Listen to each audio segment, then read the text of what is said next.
Are we on? We are here. Welcome to Racing Post Live. Myself, Dave Orton. As you can see, we were thick in the middle of conversation talking about all the form.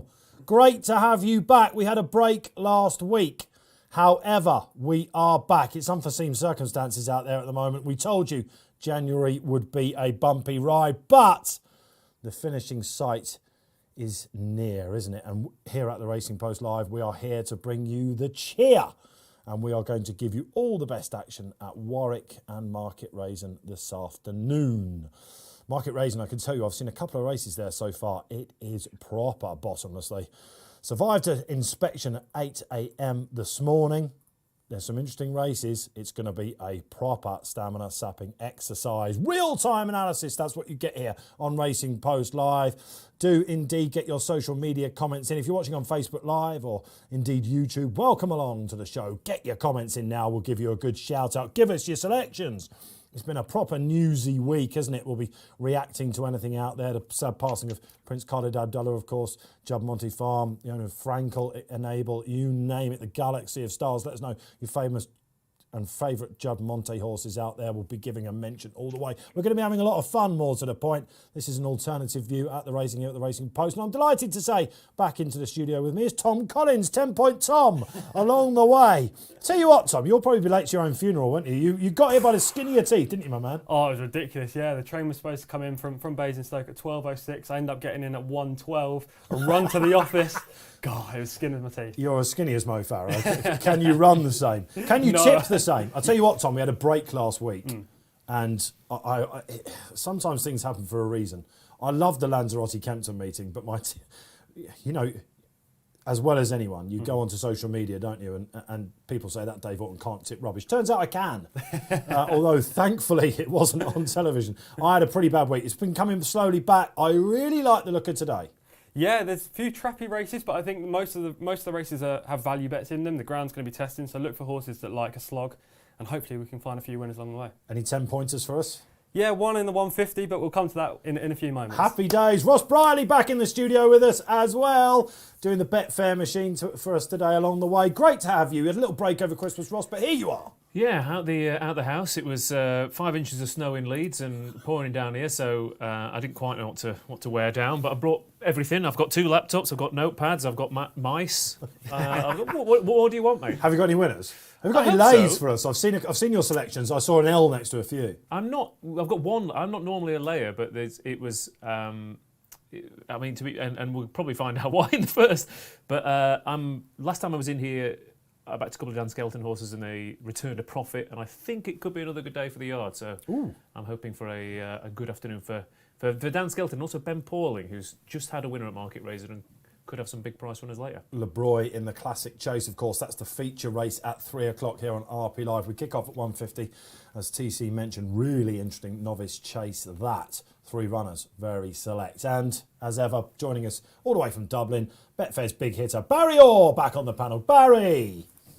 Good afternoon, gentlemen. How are we all? We're swimming. It's not too bad. Happy to be back, aren't we? It's absolutely fantastic stuff. There's some good racing in Ireland today, Barry, as well, but we're keeping it domestic. The ground looks awful, doesn't it, at Market Rasen? Warwick, though, this is always traditionally a decent card, and some Cheltenham pointers along the way. Yeah, most definitely, and none more so than in the first race, where it's going to have some effect on the RSA market. Obviously, Next Destination, a 12-1 chance for that at the moment. And if he was to win convincingly, he would shorten significantly for that. Did you say the RSA then, Barry? I did. What price is he for the 4-miler? Can you look that up for us? Ooh, I certainly will, yeah. Ooh, indeed. You remember OK Corral? Controversial. Well, I've got a feeling that's the route he's going to go. Yeah. That's what you get here on Racing Post Live. You won't get that anywhere else. We will debrief on the races. Curveballs thrown at you. Absolutely, quite right. Yeah. And 10-1. 10-1 for that. That is interesting. I spoke to a lot of people in the week and they're like, this feels like a sort of refreshing non-Cheltenham Saturday, Ross. But this traditionally, as I said, Grand National, obviously with the Classic Chase. Yeah. We'll be getting some anti-posts on the sportsbook from Barry about that. But, we've got a Ballymore trial. Willoughby Court won that in 2017, went on to the Ballymore. Yeah, absolutely. And they've also got a couple of, that conditions hurdle at Market Rasen, the new race today as well. That's potentially big field handicap form for the festival as well. And like you said, the Warwick race, who's the name of the race completely escapes me now, but essentially, yes. The like Leamington. The Leamington, yeah. The Ballymore Trial has, Willoughby Court a couple of years ago. Decent horses win that and then go on and run well at Cheltenham. So, yeah, it's not as, we're not going to have quotes flying out of our ears, I don't think, out of every race. But is that refreshing, though, do you think? Is that sometimes we like that? Yeah, most definitely. I think most definitely, because you get so many prices, you get drawn to horses, you see a horse run today and you're like, well, I fancy that for Cheltenham. Yeah. Next week, same race, another horse comes out, I fancy that, and just prices everywhere. It's nice to have a down week. We've seen Sky Pirate already win today. That's one Cheltenham. Did he win the second? He did. He pulled out plenty. Did he now? All this time, people saying this, that, and the other about him. He just never stayed. He's gritty as oat. Oh, come on! Interestingly, he's in the Betfair Hurl. Would you believe, lads? Off 140, the weights came out during the week. He's cut from 12. He's cut to 12 from 16 for the Betfair Hurdle in Newbury, and he was also 6 from 7 for the Grand Annual. I suppose that's the race for him at the festival if he goes there. Well, you would think so. If you champion chase, why not? Oh, come on! Well, I don't know. We'll get the results of that. We'll get you all the race times as well, so we can tell you exactly what we think we're looking at. At Warwick in particular. But we have got the 150 coming up. Listen, unbelievable. Sky Pirate apparently won. That's 2 from 2 since they've dropped him back to 2 miles. What was he doing out? Paul Keeley said to me in the middle of the week when we were chatting about this. That's Paul's pretty much festival nap at the minute for the Grand Annual. Talking about curveballs, Barry Horse just bowled a googly at us. He could go for the Betfair Hurdle as well. You'll get all the debriefs here. We'll try and plot out the horses. That's the beauty of racing, isn't it? Where are these runners going to go? Who's going to take out the big prizes? We think we've got a real star finally back on track in this 150. Shall we get the market up then for this Grade 2 novice chase? 3 runners, all talented individuals they are. And Barry, next destination, I think he was put in by the books yesterday, around about 8 to 11. I've seen him on the slide. He was, yeah. He's out to 1.98 now on the Betfair Exchange, so nearly even money. Fiddler on the Roof was out towards 2 to 1 and a little bit bigger is 2.82 now. So the momentum seems to be with that runner. And Golden Fortune, who was the springer in the race, the outsider of the 3, was put in at 7. He was 9 to 2 this morning. He's out to 6.8 on the Exchange. I just didn't think Fiddler on the Roof was crying out for a step up to 3 miles. Like this time last year, he was winning the Tolworth over 2 miles, and he was a supreme novice hurl horse. He's traded at 7 to 1 on at Ascot and 8 to 1 on at Newbury and got beaten on both occasions. The stable's not in great form, it has to be said. And it's his 5th start over fences. He's won just once, and that was in Exeter. And he only just managed to win that day as well. So I think he's readily opposable here, and I'm delighted to see money for him at around the 282 mark. He's 288 now. We're going to lay him just to get the ball rolling and show you the functionality of the Betfair Exchange and why it's so different to fixed odds bookmakers. So, Ross, if you could just, he's 290. If you can just take 50 quid at the backer stake at 290, I'll happily be a layer there. I think Golden Fortune has a chance. He'll go off in front, which I'll be happy to see. And Next Destination, obviously, he a dual grade 1 winner over Hurl back in the day when trained by Willie Mullins. He's gone. He was switched by Malcolm Denmark to Paul Nicholls. He finished 2nd to Roxana, which was a good run first time up. And then he's won a Grade 2 first time over fences. Form of the race hasn't worked out great, it has to be said, but he couldn't do more than win. And he had 920 days off between his last run for Willie Mullins and running for Paul Nicholls. So he is a very delicate horse, it has to be said. But he's bundles of class. So him and Golden Fortune, I'm happy to have them running for me. I agree, Barry. I'm going to get that in now as well. I have to say, when I saw the shape of this race, chaps, Fiddler on the Roof looked delayed to me. Colin Tizard going into the day was 0 from his last 14. I saw his runner in the first at Market Rasen, albeit on terrible ground. He fell in a complete hole, also sizing Kuzmano, who looked like he was sure to hit the frame. So, I don't know. It's more question marks again about the team Tizard, aren't they?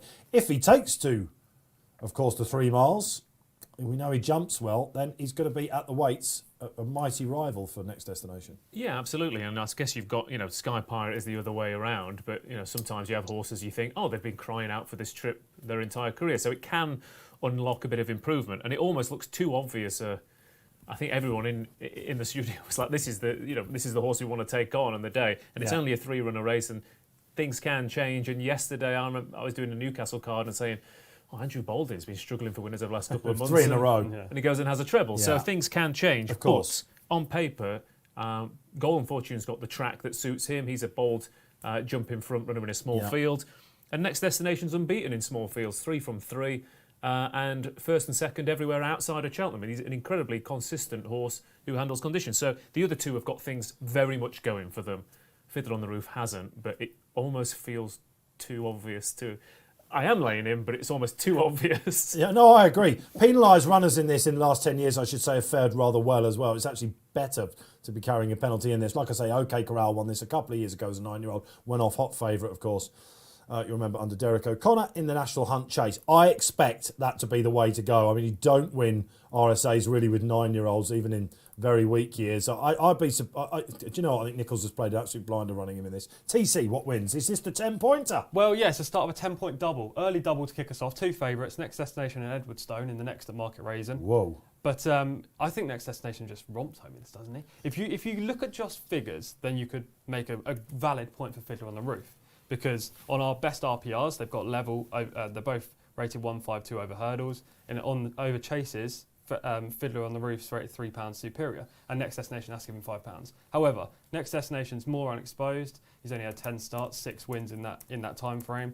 He won really well in the John Frankham last time. He jumped superbly. And yes, the form potentially isn't as good as Fiddler on the Roof's second behind Allard, but I was more visually impressed by Next Destination that day. Paul Nicholls' team is flying, and I just cannot be backing any Tizard horse. He's 0 for 25, actually. So is he? Right, Yeah. OK. So to boost that, Edwardstone in the next, the class angle, Yep. and the next at Market Rasen. You heard it here, 10-point Tom, knowing his fate nice and early.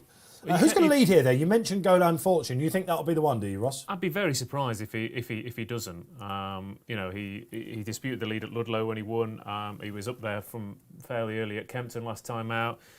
He's just a fairly simple horse to predict in that respect, and in a small field at a track that really suits bold front runners as well. It would be rather foolish unless one of the other two went out and really took him on, and then there was a change of heart after a furlong or something. But I can't really see that happen. I don't see why they would do that. But yeah, the track suits him. He is a front runner, and he's not completely out of. No, he's not at all. He's This race. He's not a complete bad number. Yeah, That's only 3 off, and he's got that handicap form, isn't he? He's the more experienced chap. And he's a strong traveller. Loves Cheltenham as well, doesn't it? So will they be eyeing up a handicap for at Cheltenham as well? This race, as I said, has been a leading pointer towards the festival. I was just looking at Fiddler on the Roofs. He's 1 from 5 going left-handed, and I wonder if he's a right-handed tool. I don't know. We'll find out. Barry.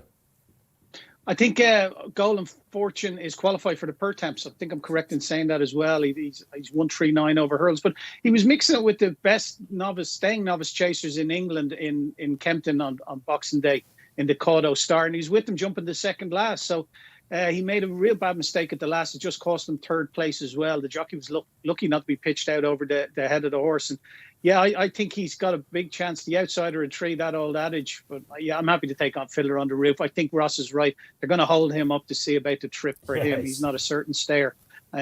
Golan could get a solo out in front, and he jumps for fun, and he could well stay there. Yeah, Keenan Woods is having a good season as well, the jock on board. So just the 3 runners for the first here, a 150 RP Live. We're giving the commentary loads of race reaction. Expecting a lot of drama today, chaps, because obviously Market Rasen is a specialist track, if you like, on pace runners, but you get a lot of, they tend to really get racing into that home bend. But at Warwick, those 5 fences in particular on the back straight, it's up there with Sandown, isn't it, as a jumping test? If you can't jump those 5 fences down the back straight, you're not going to win the Classic Chase. I've always had an old adage, Tom, that if you can jump with a novice around Warwick, your happy days at Cheltenham, etc. I'm a little bit interested to see what Fiddler does, like a lot of people out there, because I'm a big Allard fan, who beat him last time, of course, at Ascot. Well, like I said, I mean, he is a classy individual, Fiddler on the Roof, so there is that to bear in mind. But on paper, it is a strange one. The Dan was a sprinter. And never I thought he was going to necessarily go up to 3 miles. Also, his best form seems to come at fairly testing tracks. This is a sharp track as well. So it's on paper, the yard's out of form, problems over the trip, track might not suit him. He's going to go and bolt up, isn't he? Sometimes it seems, like I said, some bets, I get that worry in the back of my brain that seems it's so obvious. Yes. That when everyone is in agreement of opposing something, I do tend to be a bit contrary, because you've got to be to make a profit in the end. You've got to be contrary to what everyone else is saying, otherwise you just back what the market does. When we get to this level of jump racing, like at Cheltenham, I always say that Cheltenham is the one week where you have to dislike horses that you would ordinarily love throughout the whole season. Fiddler on the Roof, 1 blip at Cheltenham. the fan club decimated somewhat, but he's got 1-1s and 2s next to his name. He's a Grade 1 winner over hurdles. He's a proper horse. Okay, we're about to jump off then. Ross, you going to call this one for us? Do you mind? Sure, why not? Nice easy get in there for you. Yeah, but like I've said to you before, but I'm better with bigger fields. The small fields I get distracted, but they're off and racing at Warwick then.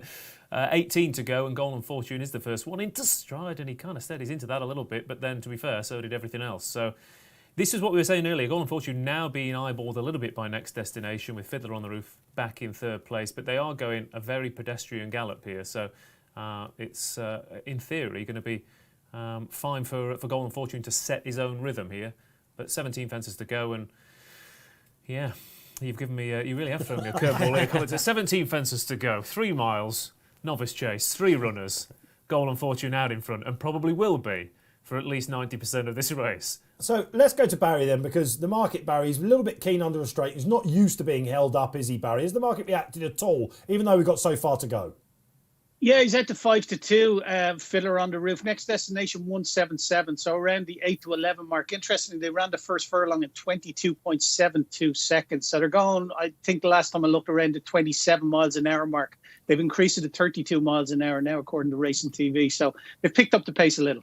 Okay, happy days. And Next Destination's great to see him back, isn't it? Barry did mention, of course, that he ran Roxana close on his return from about 20 years off in the Weatherby Hurdle on his day before, because if he hadn't have hit that second last, he, of course, would have given her a race. This is a horse that was a little bit unlucky not to go closer in a Ballymore. He's beaten Delta Work in a Grade 1 over hurdles. He's a serious animal, and he's really enjoying these fences. Tom Collins. Yeah, he always seems to find a stride as well. Like, even if he's in tight, he seems to pop him. He's very clever. And just then, when he was long at one, he really, and again, he just picks up and manages to get to the other side. Harry Cobden's brilliant on horses like this as well. We saw with Master Tommy Tucker last week when he plunged at the last fence. And Could they have had a better week last week? It was unbelievable. 9-timer for the Betfair ambassador, Paul Nicholls. Of course, I did back one of them. It all looks so obvious, Ross Brierley. I did back one of his runners, and it was the only one to finish pretty much out of the frame or never get involved in the race. So, yeah, he did have a very good week. Interesting that Next Destination now take it on Golden Fortune. Again, I wonder if Harry's going to kick here and basically say to John Joe Neal on Fiddler on the Roof, I know I've got a horse that stays this trip, so you're going to have to come and catch me. But they turned into the home straight for the first time, and they've been lobbing along here with Golden Fortune out in front, Next Destination, and then Fiddler on the Roof in behind. As Tom said, with Next Destination, he does put himself right. Fiddler on the Roof occasionally, I don't know, he jumps in at a fairly funny angle. He's not the straightest back. His very best form is on a right-handed track. Obviously, this is about as left-handed as it comes at Warwick. It's like almost like Chester on the flat. You know, they're constantly pretty much on the turn. Okay, so they're disputing up front with a lap to go. I'd be pretty happy here, Tom. Yeah, no qualms at the moment with Next Destination. He's in the prime spot, isn't he, just outside the leader. Fiddler on the Roof, John Joe Neal's clearly trying to exploit his speed. He's the horse that's proven over 2 miles in this race, and with the slow gallop early, that's going to suit him. But Next Destination's in the best spot right now, no excuses. We will be giving you all the anti-post moves as they're going, of course. We're not far off, believe it or not, the spring festivals. We're on the downhill slide to that. And, OK, so fingers on the buzzers for all them. But where will Next Destination go, providing he comes out on top of this? Let's go back to Ross Brierley, because he looks like he's still going nice and easy, Ross. Yeah, absolutely, yeah. He's jumping well. We've got 8 to go. Fiddler on the Roof just in the slipstream of the 2 leaders here, which in theory is going to help him. It's going to bring him into the race quite nicely here. And just, again, Next Destination didn't particularly take off very confidently there, and Golden Fortune has gone back into the lead by a length. Next Destination just stuck on the outside, and he's drifted out in the market there, Barry. That's quite a reaction to Next Destination's prize. 7-4 now, 272. Fiddler on the Roof, who's been in the perfect position throughout, is into 2.12, so 11-10, and it's 4-1 Golden Fortune. Are we overlooking Golden Fortune here in the market? Because again, this is a track that suits these tactics. They've not gone particularly quick. And he stays, doesn't he? He does stay. He absolutely stays. Yard had a winner the other day as well, so they're in good nick. And like I said, he doesn't have that much to find if things go his way. Yeah, he's got into a nice rhythm out in front as well, hasn't he? He's lobbing along under Keelan Woods, and you can't, at this point in time, you can't say he's not going to win the race. All so leisurely so far here on RP Live, isn't it? We're about to get ramping up, though, for a finish. Feels like it, doesn't it? It feels like they're going through a few gears here. So Golden Fortune maybe upping the ante a little bit. He is, definitely. Next Destination, Fiddler on the Roof. We're starting to get into the... this hasn't been an incredibly thorough stamina test, but he still has to go and prove himself over this trip. Golden Fortune, Next Destination, and Fiddler on the Roof. Then as they come to this one, and better there. Next Destination just coming off the bridle there, and he doesn't look overly happy on him, Harry Cobden, as he starts to ask for a bit of an effort. Golden Fortune, though, still in a lovely rhythm out in front, and another fairly suspect jumper. Next Destination has been scrubbed along. I wouldn't worry about him just yet, I don't think. No. This is probably the track, I think, if anything, that's catching him at it. It's a speed track. This is key, isn't it, for Fiddler on the Roof now? Does John Joe O'Neill try and exploit the fact that the Fav's come onto the bridle? Oh. I mean, currently, Golden Fortune's in the best... Again, Fiddler on the Roof has got a nice toe into it, but if you're on Golden Fortune, you'd be pretty happy of him... at least getting involved in a finish here, and it's just as I say he's that. absolutely whacked that, and all of a sudden the big two in the market now going. Very clever move there from Harry Cobden to just shut that door and disappoint Fiddler on the Roof. I don't think any of these are out of it yet. 2 fences to go. Golan's coming back then, is he? What a little race we've got here. Back. Three Next classy Destination, individuals. Golden Fortune coming back. Fiddler on the Roof, though, has had the perfect slipstream run. If he stays, he's got to have every chance. Next Destination on the inside. He's Golden Fortune Fiddler, on the middle. Fiddler on the Roof on the wide outside. I don't know about that. Next Destination jumps the second last. Then Fiddler on the Roof coming into the Go on, Harry, Destination. keep him going. You're on the Golden 4 miler Fortune here. being scrubbed along as well, but it is Fiddler on the Roof versus Next Destination up towards the last fence. It's all about stamina here. Next Destination, Fiddler on the Roof, jump it together. On the inside, Next Destination, Fiddler on the Roof on the outside. Stamina starting to come into play for Next Destination, and he's pulling out more in front. Fiddler on the Roof is going down. Not going down without a fight, but Next Destination outstays Fiddler on the Roof to score in style that I would suggest, Dave, gives you a lot of hope for the 4 miler, not necessarily for the RSA, but he's pulled it out of the fire a little bit there. There was so much to like about that. Not just a clean sweep of tips, pretty much. Barry's laid, Fiddler on the Roof is sunk. Well done, Barry. We'll get to you in just a second. I just love this horse because he came back off that injury. He literally went missing, didn't he? Yep. Like off the planet. Came back, went to Nichols, Malcolm Denmark's horse. He always had an abundance of talent. And isn't it lovely to see these horses that have had an injury respond like that when they come under pressure? Absolutely. And the fact that he's gone to Paul Nichols as well was a smart move by Malcolm Denmark and connections, because Paul Nichols is the best trainer of chasers in the country without a shadow of a doubt, in my opinion. He's done a great job with Next Destination. You usually see horses bounce after their first run from such a long layoff. He came out last time in the John Frank and bolted up, and he's backed that up again today over in a race that probably didn't suit him perfectly. The track, I'm not too sure, was preferable, but he ground it out in the end and managed to beat a useful horse in Fiddler on the Roof. We've just had a great showcase of everything about Warwick there, Barry. The free-running Golan Fortune, making the other two, the market leaders, looking like they were in trouble. But they finished in market order pretty much, didn't they? What was the story of the race? Yeah, they did. Golan Fortune hit a low of 2.10, 11 to 10 for 248 quid. Fiddler on the Roof hit a low of 4 to 1 on 1.25 for 91 quid. And the winner hit a high of 7, which is 6 to 1 for 214 quid. And I think that is the story of the race. It was just so, like, it looked, Fiddler on the Roof, you can't say he didn't stay. He's just beaten by better horses again, probably. He's got a nice toe into the race.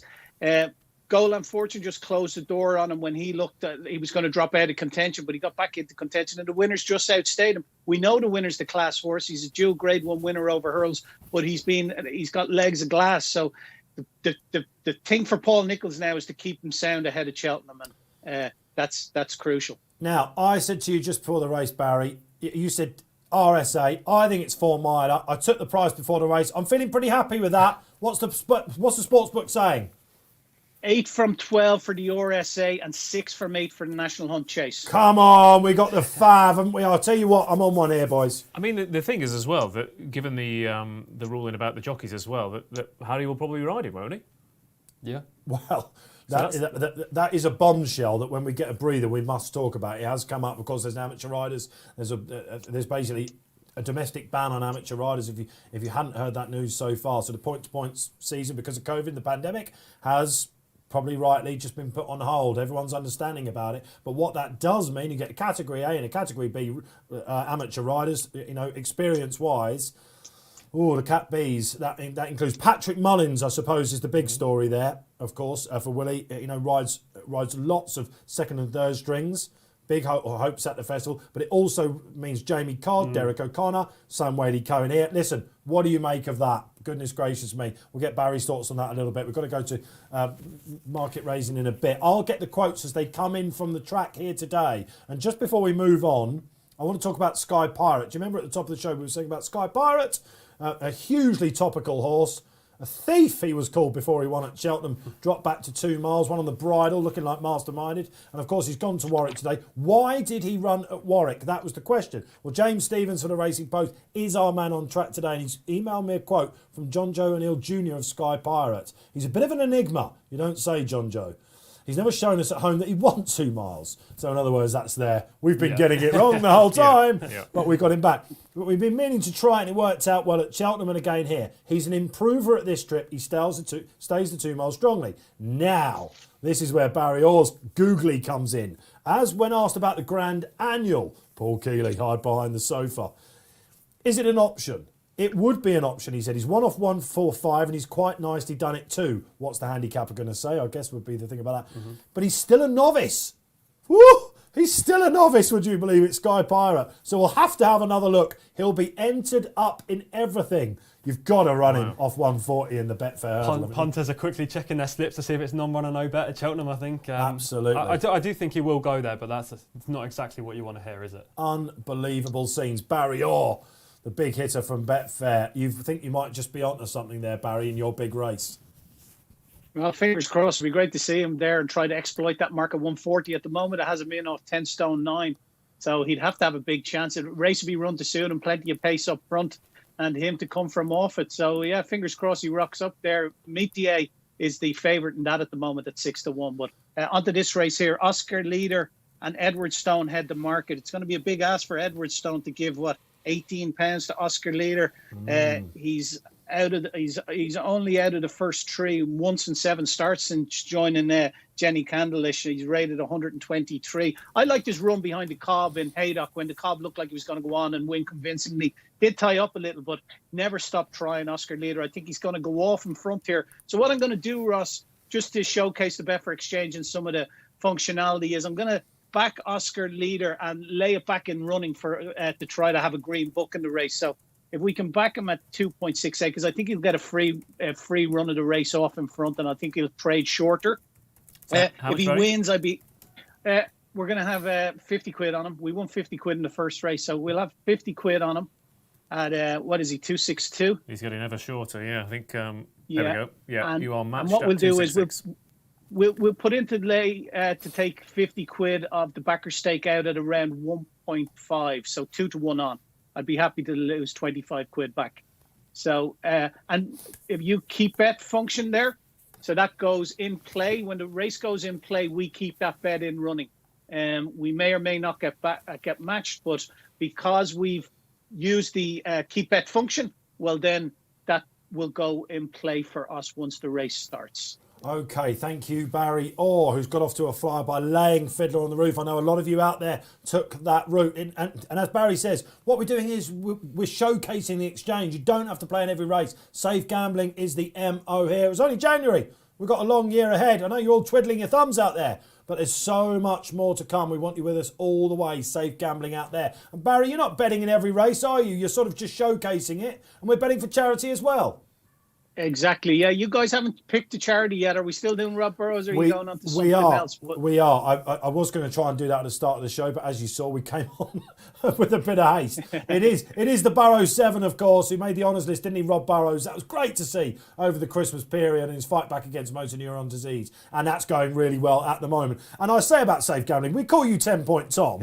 That's a bit of a thing here at the Racing Post, that when Tom does his tips, as you'll well know in the Trading Post, he doesn't mind showing a little bit of confidence about it, but that could be £1 a point, can't it? Oh yeah, exactly. Yeah. It's a point is relevant to the person. Like, to me, it could be more or less than someone else. Like, It's just how you stake your own bets. But yeah, I do like a little bit of confidence. If you don't go in confidence, then you're not going to be confident during the run. You know? Absolutely. There's nothing worse than having a Horlicks of a day and bet what's to you in your pocket. Honestly, I can't reiterate that enough. And shall we go down the panel then? Because you're actually totally disagreeing with Barry. You think this is Edwardstone class angle, ran in a Greatwood hurdle. What went wrong over fences last time? Well, he was just unsighted. Look, he was held up at the back. So why aren't they sticking to fences?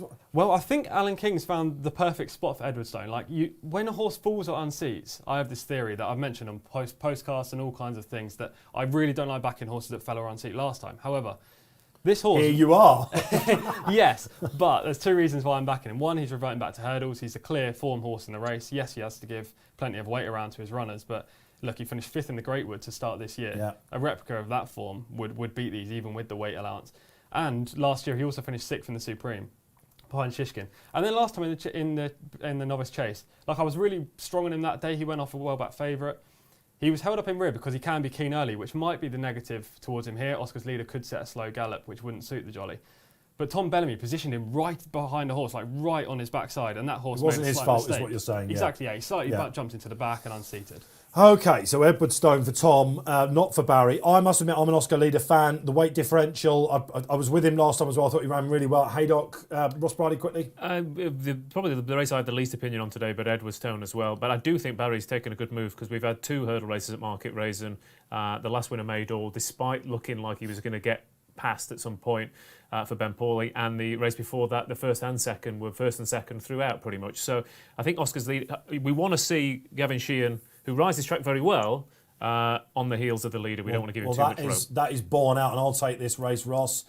Just the 4 runners for me, so I'm already earning more corn than you are, as usual on this panel. And it is Oscar Leader that adopts the front-running pose. And I guess exactly what you said is quite right. Edwardstone not giving him much rope at all. Roland Ward, quite an interesting horse. He'll like the track. Will he go on the ground, the flat racer?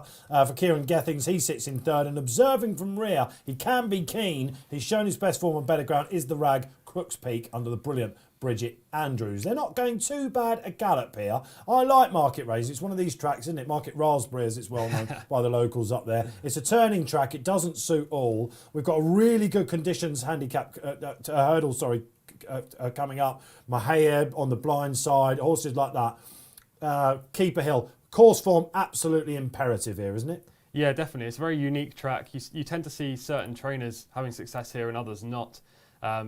Jumping on the chase track is also very important. It's not one that I would say I have a very good, profitable, system at. But I like watching the races there. Nevertheless, because of the long straight, you get chances for many horses in every race. They tend to get racing early, then slow it up on the far side and wing into that final bend, Ross Brierley. Yeah, the best thing is the running over after the final flight is because of the angle, because of the way the track is. You're never sure where it is. You're never path quite sure. as well. I've been done by the path before. Oh yeah, exactly, yeah. Jumping there it the is. path. Yeah. Yeah, exactly. It's not the line like Longchamp where they have 2 finish lines just to help us out. Okay, so they're about to go out onto the final lap. 5 hurdles to go. It's all swimming so far. Nicely for Oscar Leader. He'll be very happy with this. Sean Quinlan. What's the market saying, Barry Orr? Yeah, interestingly, Oscar Leader out to 2-1 off the back of adopting his usual front-running tactics. A bit of a surprise at that. Edwardstone 1.90 and it's 8.4. Roland Ward, Crooks Peak out to 33 now on the exchange. But I'm just surprised that Oscar Leader has drifted for no obvious reason. Yeah, absolutely. He's getting a freebie as well, isn't it? You don't want your leaders pestered, but as we often see in these runnings here on Racing Post Live, you exchange players out there that play in running. You love a closer, don't you? Has he been given enough rope? I think probably the reason he's drifting a little bit is Sean Quinlan's. He looks like he's just niggle him along every now and then just he's to not keep him in that dawdling. rhythm. He's not dawdling, no. But I think the way the track is riding, the conditions, everyone's eye is always drawn to a closer, but in these conditions, when it gets really testing, the last thing you want to be doing is trying to go past 2 or 3 horses. So, he is, in theory, in the perfect position, and people are drawn to horses on the bridle. But in heavy ground, you don't want a horse on the bridle. You want a horse who's going through those gears, and he's going to keep going and going and going. Yeah. So, I think the market is potentially reacting to the fact that he doesn't seem to be travelling as sweetly as the rest of the field, but I don't think that's much of a problem given the conditions he's racing in. He's the national hunt horse, isn't he, if you like, against the smooth travelling Edwardstone. You wouldn't want to be upsides Edwardstone turning for home, let's put it that way, would you? No matter what weight you're getting from him. Yeah, I think the fact that Edwardstone's now odds on is because he just settled early. Like, in the last couple of runs, he's been keen at the start of his races, but because Oscar's leader's Oscar's leader is going slightly faster than anticipated, it's allowed the jolly to settle. And look This at him is the travel. double TC, the early double. He doesn't mind painting his colours to the mast, does he? As they turn in, a reminder then from Oscar Leader, and the pack are closing. Edwardstone, always classy, isn't he? He's absolutely tanking. Roland Ward on the inside. What's he got left? Crooks Preek is trying to get into it, the outsider, but like I say, all his best form is on better ground. And 2 out, Tom Collins. He's just about to take it up as Oscar Leader wilts. How's he got up? Beautiful Absolutely jump. fine. Here comes Roland Ward. Oh, this is bridal bridal stuff. job. It's a all bridal the way. job. Come on, TC. Sheehan. Fly pops it over. He's what? silent. Asking. Was that the last? We don't know here at Market It's Rasen. easy. It's easy. Where's that path? It's easy. It's The the path. path. It's the path. Jesus Christ. He did jump it as well. Class comes to the fore. Cream it rises at Market Rasen. If you went in with the double on TC, that's why we've got him on. Happy days. Woo, you can breathe a sigh of relief there, my man. The punt banker as well in the Racing Post. So all happy. Happy days, Dave. Oh, you had to get that in, yeah, didn't you? little plug. Happy days, good stuff. So if you've been watching the punters, a lot of you do, you'll be happy with that. A slightly bigger SP, perhaps than expected. We thought he might go off odds on. Evens out there with the industry. Let's go to Barry Orr then. It was all smooth for the jolly. Yeah, it really was. There's no big in-running news there, Dave. Unfortunately, Oscar Leader didn't trade below the around the 6-4 mark in running, around the 7-4 mark. He never traded any shorter than that. And the winner was odds on from turning out of the back straight. So he traded a high of 2.56 the winner, but I think that was more pre-race than in running. We've just seen another Betfair hurdle candidate there, I think, Barry, as well, haven't we? He's 14s, probably across the board. What's the sport book saying about him? Is he? I tell you what, he's got the class to have a say, isn't he? Yeah, 12-1 from 20-1 for the Betfair hurdle now, Edwardstone. Happy days. There you go. Already we're pointing towards the Betfair hurdle. It's lucky they sponsor everything, isn't it? Otherwise it's rather awkward for us here on the show. Absolutely, yeah. I'll tell you what's interesting. Was that 12-1, Barry, did you say, for the Betfair hurdle?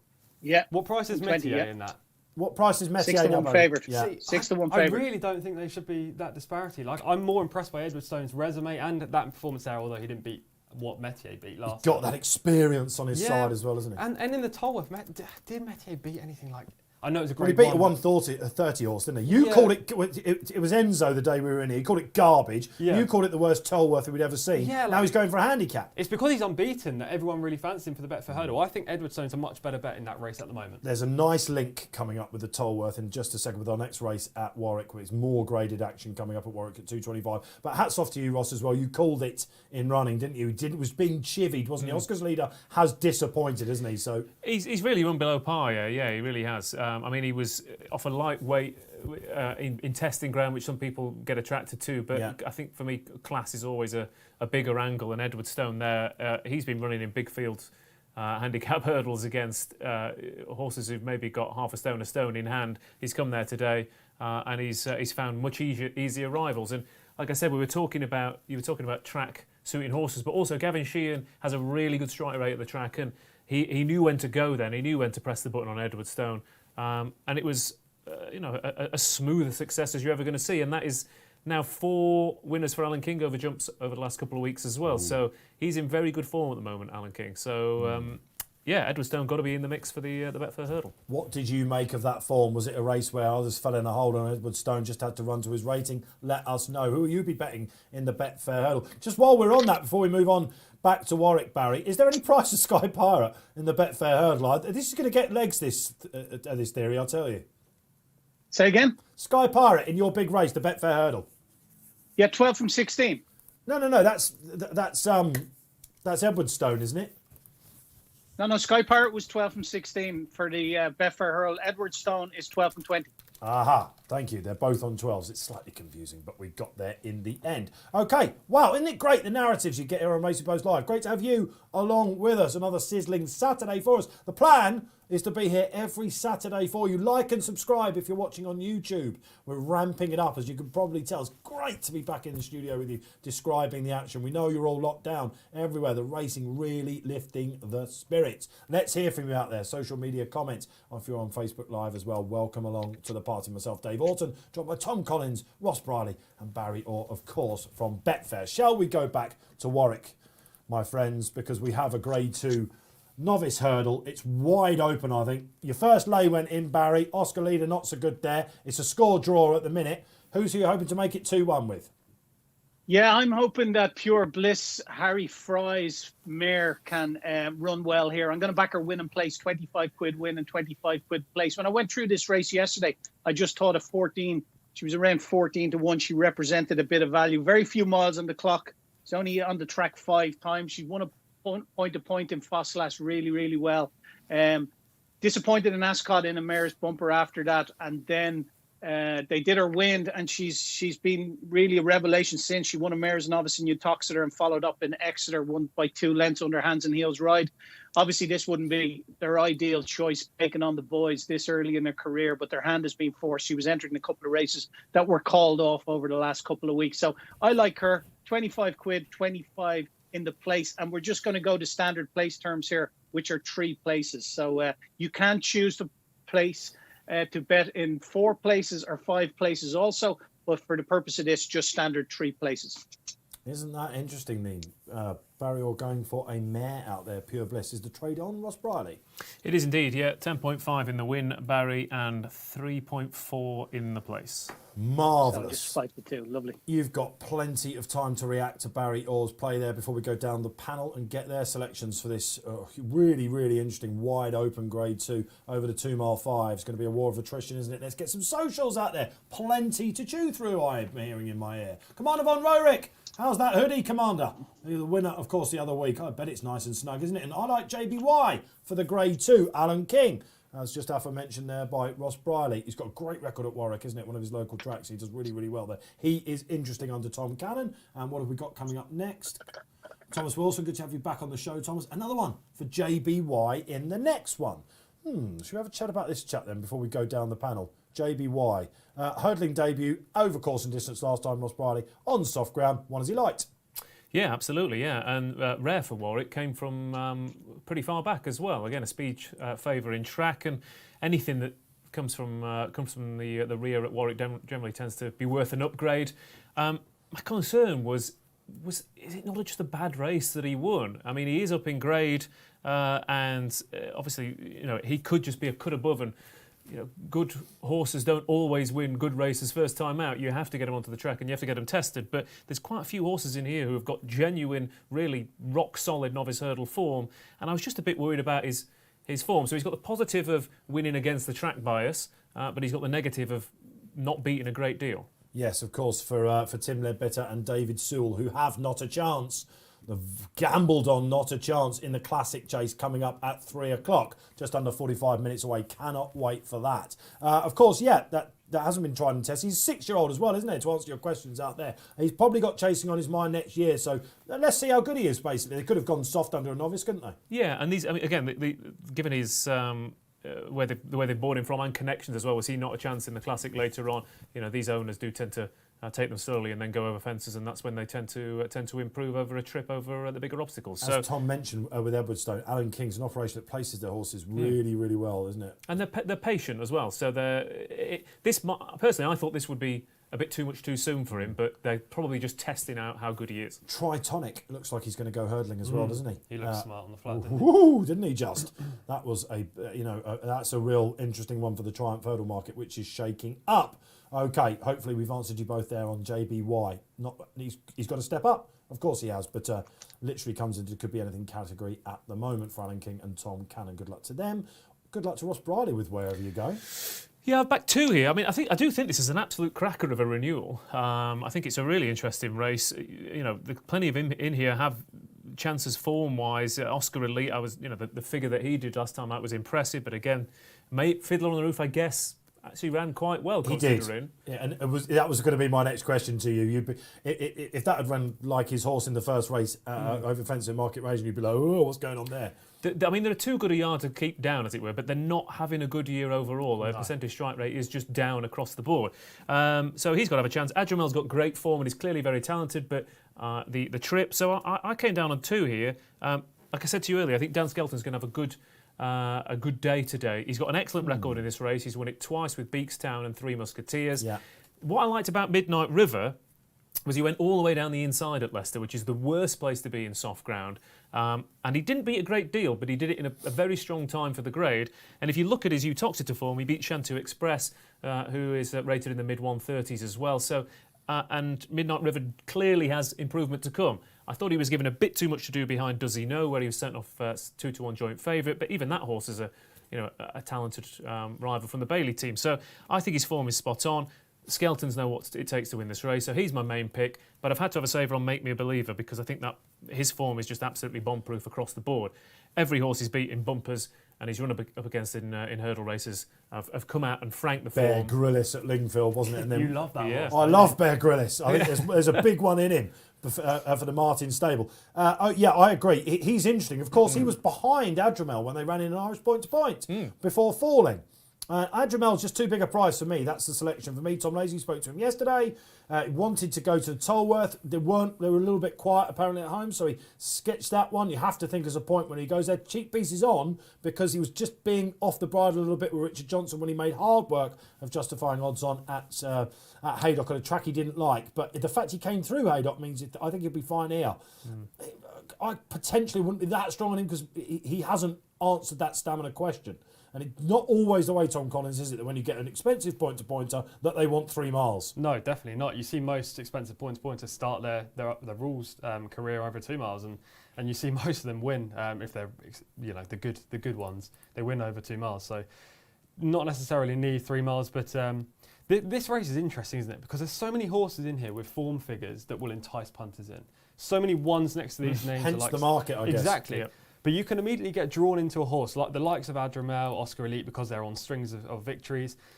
On ratings, there's not much to separate any of them. And then to favour one at the top of the market in a race where it's really hard to compare the novice hurdle form, I think that's pretty difficult. I can make negatives for most of those at the top of the market. So I'm just going to put up mint condition each way at the prices, around 8 to 1. Handicapper. Yes, but he's solid. He's going to run to his mark of 135. And if he runs to 135, he's the 3rd highest rated horse in the race behind Oscar Elite and Make Me a Believer. And those two are rated purely on novice hurdle form, in which they beat nothing really. So each way, mint condition in this race. He's going to run his race, hopefully hits the frame. It's not just thrown together, this show, We do occasionally know what we're some doing. research. And the guys in the gallery, they're also on point. Will and Jeff we got today for us doing some sterling work there, and they have suggesting a social media comment comes in from Craig Ruddock. Good to have you back, Craig. Mint condition will give you a run as long as he's handy from the last turn. Absolutely, Craig. Listen, he's looked at revelation, hasn't he? He has. The worry for me was that when he was winning, Jenny Candlish's horses were on fire. And they've just had a really below par run over at Market Rasen. Tempers enthusiasm a tad, doesn't it? They were just in they were winning with everything. So I just worry whether he's done his winning to get himself up to this grade when the yard are in a red hot form, and he's now being tested when they're just going a bit quiet.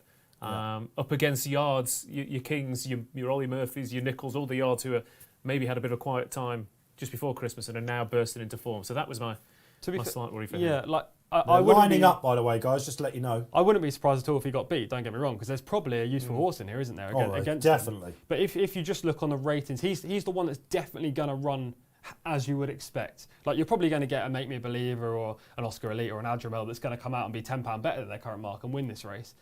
But if you want a solid each way, which is what you normally look for in each way bets, don't you? You either look for value at a big price, or you look for a solid horse that's going to probably hit the frame.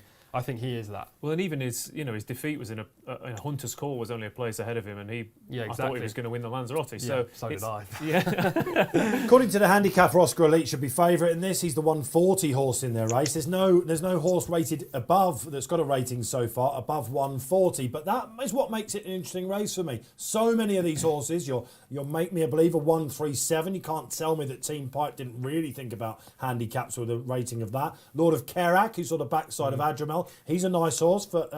He came out and won last time at Uttoxeter. I know they like him at Ollie Murphy's. Well, and the Murphy yard, again, they are a January New Year yard. They've had 5 winners in the past couple of weeks, and they burst into form post-Christmas. So he's another one of those, what he was doing over shorter was a bonus, wasn't it? Let's go to Barry, because, of course, he's another Betfair ambassador, Barry, isn't he? Murph's going to have a strong season finish, we hope.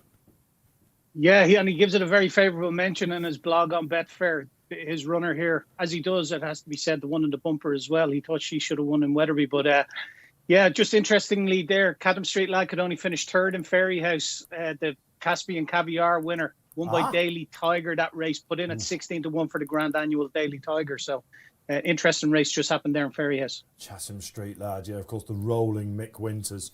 Okay, so some decent racing wherever we go. We've got some really good racing tomorrow in Ireland as well. Guess who's back out? Yes, he is. Envoy LN against. Do you fancy him in that race? Like, would you 2 to 5? Tom, they're just about to jump off at Warwick, man. One word answer. If you had to put all your money on one horse in that race, would you put it on Envoy LN at the prices? It's 10-point Tom again for you. Just because because he's got to give £11 to Asterion Phalange, who of course pre-Supreme looked a right Exactly. tool, didn't he? So yeah, I would suggest that you wouldn't put all your money on any horses. No. Metaphorically. Once again, we go back to safe gambling, but we do mean that here. We've got plenty of races still to come. How are you getting on so far? How's January treated to you? You know, have you been honing it? Discipline is the key, isn't it? 100%. I didn't have a great start today, but my other selections have gone in so far, so I'm sitting okay, Ross. Well, I mean, Tom's had his double, and I'm all on. This is the first of the skeleton treble for me. And they are off. TC asking an absolute curveball essay type answer. But off we are in the Leamington 11 hurdles then. Ross Brierley, you can call them home, my man. There we go. This is more my kettle of fish, and they're off and racing then for the Leamington hurdle, and a few of them taking up the front running duties. And there was money for Adramel before, and he's going to be prominent here with also the green silk to make me a believer for the pipe team. On the wide outside is Fitzwell and Sending Love as well. So it is on the inside Adramel, again a speed favouring track, and Adramel having to prove his stamina, but unlike Fiddler on the Roof, Richard Johnson is not saying let's try and test it late, let's just go from the front, and if it lasts out, it lasts out. In behind we've got Pure Bliss, Sending Love's just lost a position or two. Wide is Lord of Kerak, then in behind those we have Midnight River as they jump that one with three of them taking each other on. Adramel just pulling a little bit, not necessarily settled on the lead. Right out the back, we've got the outsider Glenmore. Also next to Glenmore is Mint Condition. Pure Bliss as well, which is the pick for Barry, has got a lovely position on that inside. I think the only ones we haven't mentioned are Oscar Elite and JBY. JBY is on the rail. Oscar Elite is 3 wide, but they're in a very similar position, and they're not. You know, Richard Johnson's got them stacked up here, hasn't he? Yeah, he did it almost what we were saying about Market Rasen. He went a little bit hard, established his position, and now he knows he's on a horse that's got the stamina to prove, so he's just gone down. Having spoken to Tom Lacey in depth about this horse, I think they'll be really happy with him at the moment. He can just show a little bit of a lazy quirk. Cost 280 grand when he beat Make Me a Believer on his Irish Point debut. Tom Lacey has had some absolute worldies through his hands before he started training. He knows what he's doing. I'd be very happy with him at the moment. He's never won a graded hurdle as a trainer, though, so this is his first, potentially another step up the ladder for him. It's all been fences, hasn't it? Of course, Jester Jet won the listed. I know I've done all the homework for Thomas. He has a better entry than he does it, at Cheltenham. But some of his strike race, that's over fences, of course, isn't it? Yeah, he won the classic Chase Barry this time last year. So hurdling wise, he actually does best in handicap hurdles. So you think it's a matter of time. Barry, I'd be happy with Pure Bliss here. She can be a little bit keen. She settled beautifully today. Yeah, she really has. They steadied it up rightly, though, turning back into the home straight. And it's steadied down a bit now. But Adriamal, currently 4.5, had a Betfair SP of 5.10. 6 Make Me a Believer. Oscar Elite is 8. And the mare Pure Bliss is into 6.2. Had a little guess at that one, Ross, didn't he, Adriamal? Nowhere near as bad as Lord of Carrack, though, who is not having a nice time. He's wide. He's stuck out the back, and he is jumping like he has absolutely no respect for these hurdles whatsoever. But Adramel has the lead from Make Me a Believer. On the inside is Pure Bliss, and then behind those going wide is Oscar Elite for the Tizard team. Coming back into it a little bit is Sending Love. I'm pretty happy with the position of Midnight River as well. Not too many behind, not too many in front. Nicely sat in the middle of the pack. Mint Condition is starting to get into it now as well. JBY, as I said, he came from the back last time out, but he's got much better horses to pass here. And the outsider Glenmore is at the back. The other outsider, Fitzwell, is actually running quite a nice race here, still on the heels of the leaders. You can tell how slowly they've gone because one of the rank outsiders is right up there. And Mint Conditions on the handicap, the most experienced, if you like, he's actually taking a bit of a keen hold. Yeah, he's taking a keen hold. He's travelling nicely, he's jumping well, but I just think he's a bit too far back. The same with JBY at this stage. You don't want to be too far off a steady gallop like this when you've got talented horses in front of you. It's a big ask at this track, isn't it? I'd be very happy with Adramel here, guys. I think Richard Johnson will kick I think probably going into the home turn. Oscar Elite starting to make a move as well. Ross Brierley. Yeah, right now, I mean, like I said, I've Dutched the two, Make Me a Believer and Midnight River, and I'm pretty happy with their position. So let's see how they go, and let's see if Adramel gets home with 4 hurdles to jump. Adramel then from Make Me a Believer. Oscar Elite on the wide outside. Not a great jump there from Make Me a Believer, just a bit sketchy with his hurdling. Oscar Elite does, of course, stay 3 miles, so if he can make this a test coming into the home straight, then Colin Tizard could have that elusive winner on the board. 3 hurdles to jump. Adramel, Make Me a Believer and Oscar Elite. Adramel just steadies into a little bit, but gets over it fine. Midnight River in a lovely position for the Harry Skelton down the JBY's going inside. all right as well, isn't Mint he? condition travelled nicely as well. Yeah, there's a plenty in with chances here. Plenty in with chances. Will this pace unwind anytime soon? Midnight River in he's the going well, gap yeah. behind. Adramel now going through the gears. Is he going to get home? Richard Johnson He gets home, I think. on board with Tom Scudamore, Make Me a Believer. Then Midnight River, mint condition. JBY's a big danger as well, but it's Make Me a Believer who takes it up from Adramel. Gets a crack of the whip from Tom Scudamore. Midnight River switches out as well, but Adramel is still in front. But there's plenty in with chances. Go Make on Me a then, Believer and Adramel. Adramel. See him off, son. Midnight River, JBY, Come on, my mint lovely condition. boy. Adramel, he's got still that quirk. galloping relentlessly out in front. Make Me a Believer. Go on, comes up to Adramel. throw down a challenge as they Go get on, to ping, last. ping. Oh, he's Adramel, Make Me a supporting. Believer. Midnight River. Go on, Adramel. Through it. A JBY staying on. Adramel is Come still on, finding Adramel. plenty. Make Me a Believer down this near side. Make Me a What? Believer. Hey. Condition rattling What? out the Oh, condition. come on, Adramel, Adramel, where's the line? make condition up to Where's the the line. line, It's Adramel? Got me. Adramel beats Mint Condition, Make Me a Believer, and Midnight River back in 4th. A great ride there by Richard Johnson. I think you got the fractions absolutely spot on. A really, really good finish there in the Leamington, then the Grade 2 Ballymore. Whew, at Warwick, the 225. And Adramel, I'll tell you what, is a big price in the end. We'll go to Barry Orr to see exactly how the story of the market went. Him and Make Me a Believer were up there throughout, Tom.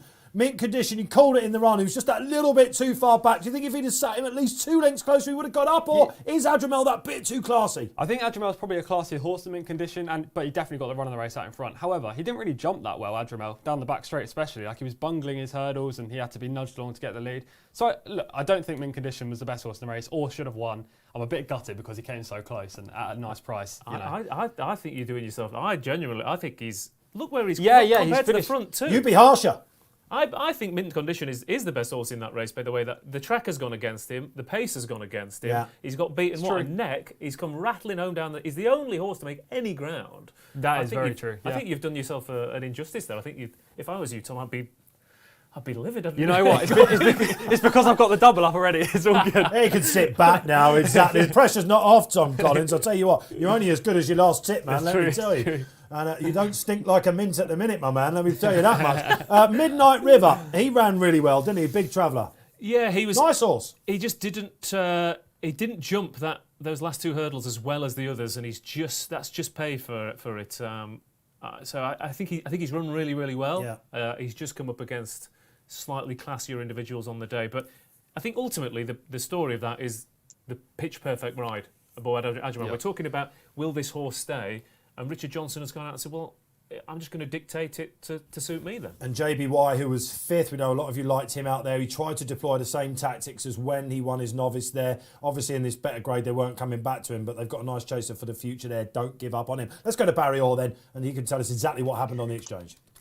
Yeah, plenty of action going on. As you can see, Midnight River trade at a low at 2.58, which is 6-4. Mint Condition trade at a low 1.71, 8-11. Make Me a Believer a low at 2-1, and JBY a low at 9-4. So what an exciting race! And yeah, just to concur with everything you said there, guys. Great ride from Dickie Johnson, and great to see Tom Lacey on the board with a graded winner over hurdles. It looks like all the punters out there came for it as well, Barry. I've just seen he went off 7-2 favourite. He was as big as 8-1 in places not that long ago. Yeah, and he's a Betfair SP of 5.10, Nice. so return favourite on the Betfair SP as well.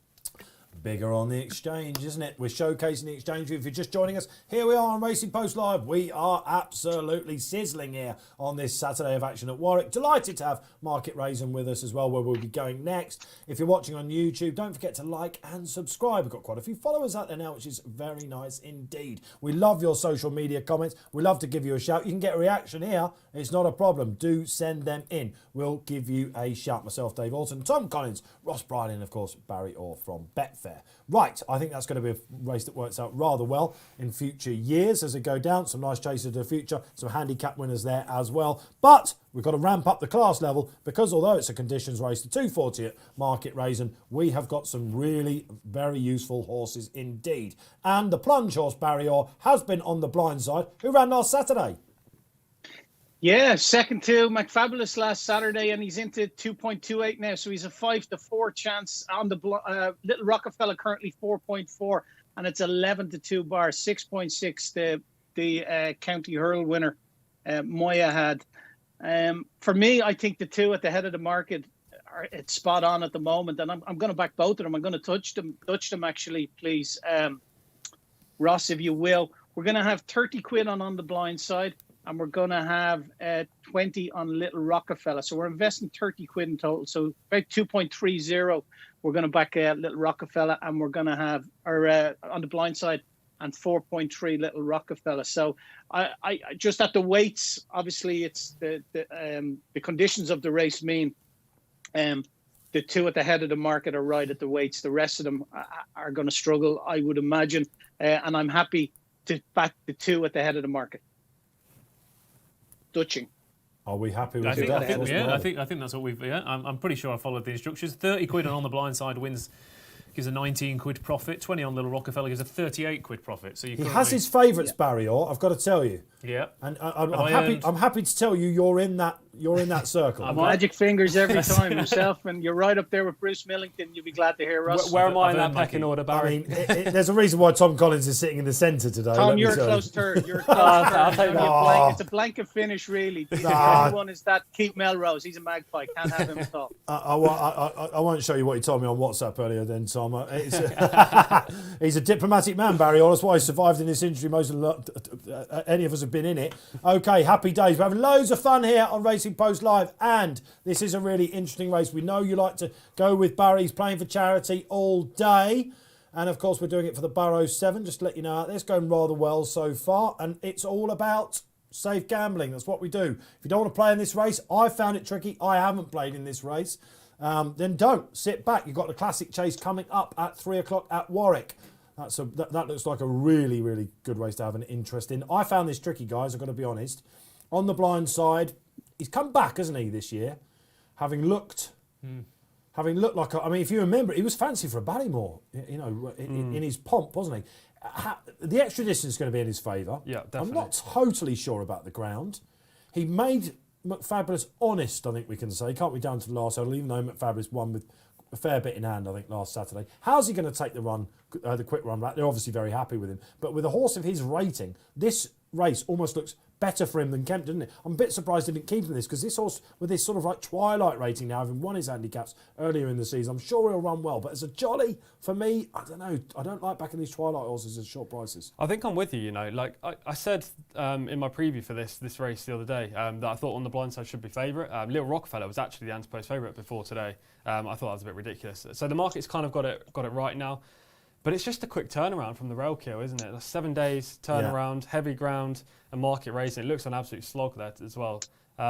It's got to be a worry. Like his recent form is probably the best on show, but there are negatives there. And do you want to go in at 5-4 on a horse with negatives? I'm not sure. No. So just a quick selection. It's going to be Keeper Hill, just because the top 4 in the market I can find negatives. Tizard for Vision to Flow, the form of the yard. My head's aimed at Cheltenham. Little Rockefeller hasn't won since November 2018. Yeah. And Keeper Hill, if he reverts back to his hurdle form back in 2019, he's got a real chance. He's been competing in graded races over chasers. And he's won from one here. Exactly. He's been tilting at Wimbles a little bit, hasn't he, over fences, but he's got to. But again, I came down on the 10-year-old as well. Ross Brierley, before we go to some socials. The main thing for me was that On the Blind Side likes to be on the speed. Little Rockefeller likes to be on the speed. Vision to Flow has shown signs of being on the speed as well in a couple of runs in his races. So to me, this is going to set up perfectly for Mahayad, who... has run 2 absolute blinders over this trip on his last couple of starts. Another course winner. I mean, it was a 2-runner race and it was 33-1 on. So it was still track 4. You've got to tick the box, Ross Brierley. Still track 4. The question is though, if he does win, his mark's going to get ruined, isn't it, for the Potemps? What are your thoughts on that? Because Skelton's very much a target trainer, in my opinion. So he was actually interested in the Temps qualifier. Keeping him fit. So Yeah. that's interesting, isn't it? We've got a Temps qualifier to end the show. Really looking forward to that. And we'll talk about the Temps final at Cheltenham, of course. You remember last year's winner, Side Burley, ran on this day last year. He didn't win. Most of the winners of Temps don't win their qualifiers. So we'll get to that, of course. All right, so my head for Ross, Keeper Hill for me and Tom. And Barry does like the top two in the market. Let's see what you like out there. Let's have a look at some social media comments coming in. Thomas Irish HD. Think Keeper Hill. Happy days. The old veteran. This is a definite stepping stone to something for him, I think. On the blind side, has to be the banker, says Jason S. Confidence. We like that. That's for sure. He could just do this, you know. Commander von Roerich comes back in. Vision to Flow. £20 win for me. Good luck, Commander. Vision to Flow. Another horse, isn't he? A little bit like what On the Blind Side was looking before he came back last season. What's gone on with him? He loved the ground, but... Yeah, he is a bit of an odd one. I mean, he's 8 years old, but arguably, you know, there's a few others in here who are a bit older and he looks like the one who's gone at the game rather than the rest of them. And again, we just saw Oscar Elite over at... They're Oxos at the moment, aren't they? XO with their form, you know. Some are forming so indifferent. Well, yeah, I mean, and we were talking about, did Fiddler on the Roof run well?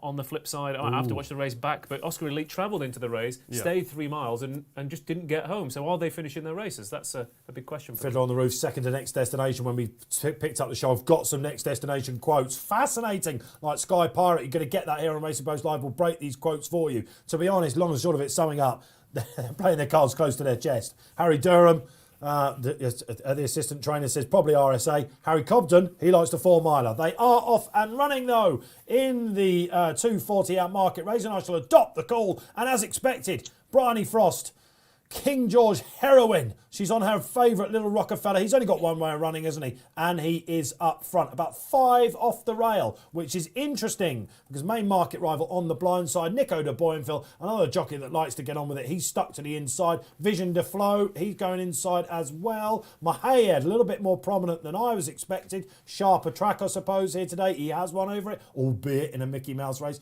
Keeper Hill just adopting a tracked leader's posse. In midfield, we have the famous colours of Looking Well for Nicky Richards and Ryan Day. Observing from rear, Chidswell. First time cheap pieces for Brian Hughes, champion jockey, out the back at the moment with the rag of the field. That is Tristan Davidson's Just a Tenner. Nice and early then. Can't imagine anything's happening in the run, but there is some interesting running positions so far, Ross Brierley. Yeah, I mean, Mahayed, I was thinking the front two might take each other on and Bridget Andrews might pick up the pieces. And I mean, I couldn't have asked for a better position really there. Sat in behind the front two and might well pick up the pieces. And again, Tom's on Keeper Hill. That one's not too far away either. So if the front two do go through the gears a bit too early, then the obvious alternatives are in a nice position. Vision to Flow is racing a bit like he can't seem to settle into it. Yeah, he drifted out quite heavily there, Barry, didn't he, a second ago? Yeah, he went out to 15 at one stage, Ross, yeah. Talented individual, Vision to Flow, but the wheels have come off a little bit then. Right, we've got 10 hurdles to go basically, and they are starting to get a little bit more strung out now, as perhaps, as Ross Brierley called, the front two in the market are duelling up front. Tom Collins. Yeah, it didn't look like Lil Rockefeller was going that well. Bryony was just chivying him along, and then Bryony pushed Lil Rockefeller into the lead to make sure that he'd get that, you know, that clear advantage to spark his enthusiasm. Now his ears are pricked and he's travelling a little bit better. The question for him, will be, will he sit out on this ground? Okay, let's see how they're going to take 8 to go. Let's go on his far side. And he's fine over it. Oh, there goes Mahayed. We could hear Barry in the ear, couldn't we, a little bit there? Yeah, I was waiting for that. Mahayed has gone. Okay, horse is up. Bridget Andrews. He looks injured to me. Okay, Bridget Andrews thankfully is... Oh, yeah, it doesn't look good for She's on her knees, yeah. She's up on her knees, yeah. Okay, so we'll have to give you the debrief on that. But they still go. They're going around the home turn for the first time, and they are duelling up front. You wouldn't want to be too far behind here, guys, would you? They clearly haven't gone, despite the worries about them taking each other on, they haven't gone crazy out in front. I mean, if it wasn't Vision to Flow in third, you'd think, again, that's not a bad What a lovely position. Yeah, exactly. The commander out there, Von Roerich, in his hoodie, will be getting rather excited at the minute. Can you see it out if you're running that keenly? He's also a little bit enthusiastic on Keeper Hill, isn't he? Interesting that Bryony Tom is keeping 4 off the rail. Yeah, I was just about to say that. Like in the first race that we saw half an hour ago, most of the jockeys came off. Yeah, they shunned the rail, but but this time 4 of them are sticking right on the round, including on the blind side and Vision to Flow, who seemingly is trying to get cover. He's still racing keenly. Keeper Hill, I think he's travelling under the radar. He's going really nicely in a position in 4th, and the Jollies are, are clear of the 3 rags. These are horses that Adrian Heskin on Keeper Hill will be confident of having at least a dig at, I think, won't he, in the home straight. So let's go to Barry Orr then as they pass the stands for the final time. Keeper Hill, any love for him in the market, Barry? Keeper Hill's into 6.8. He had a Betfair SP at 22. So, yeah, he's shortened significantly. Vision to Flow is 8.2 now, giving Tom O'Brien an absolute torrid time. Him pulling the arms out. On the blind side, even money, and 7-2, Little Rockefeller. So, on the blind side, still seems to be travelling well in himself. But Keeper Hill shortened again into 6.4 now. Thank you, Barry, as we go out onto the final side then. Ross Brierley on the blind side, showing obviously no exertion so far of last week's run. When does that become of a concern for him? I mean, personally, I'd say it'd be a concern because he's probably run more in the past week than half a Henderson stable have in general. So it must be a bit strange for him to be out so soon. I'm interested to see how that rail works out because he's just been niggled along. But there is that difference in opinion. I don't know whether it's Bryony wanting to go wide to avoid the rail, or if it's wanting to go wide to avoid other runners because Little Rockefeller just wants to do his own thing. Yeah, well, this is a horse that, of course, can,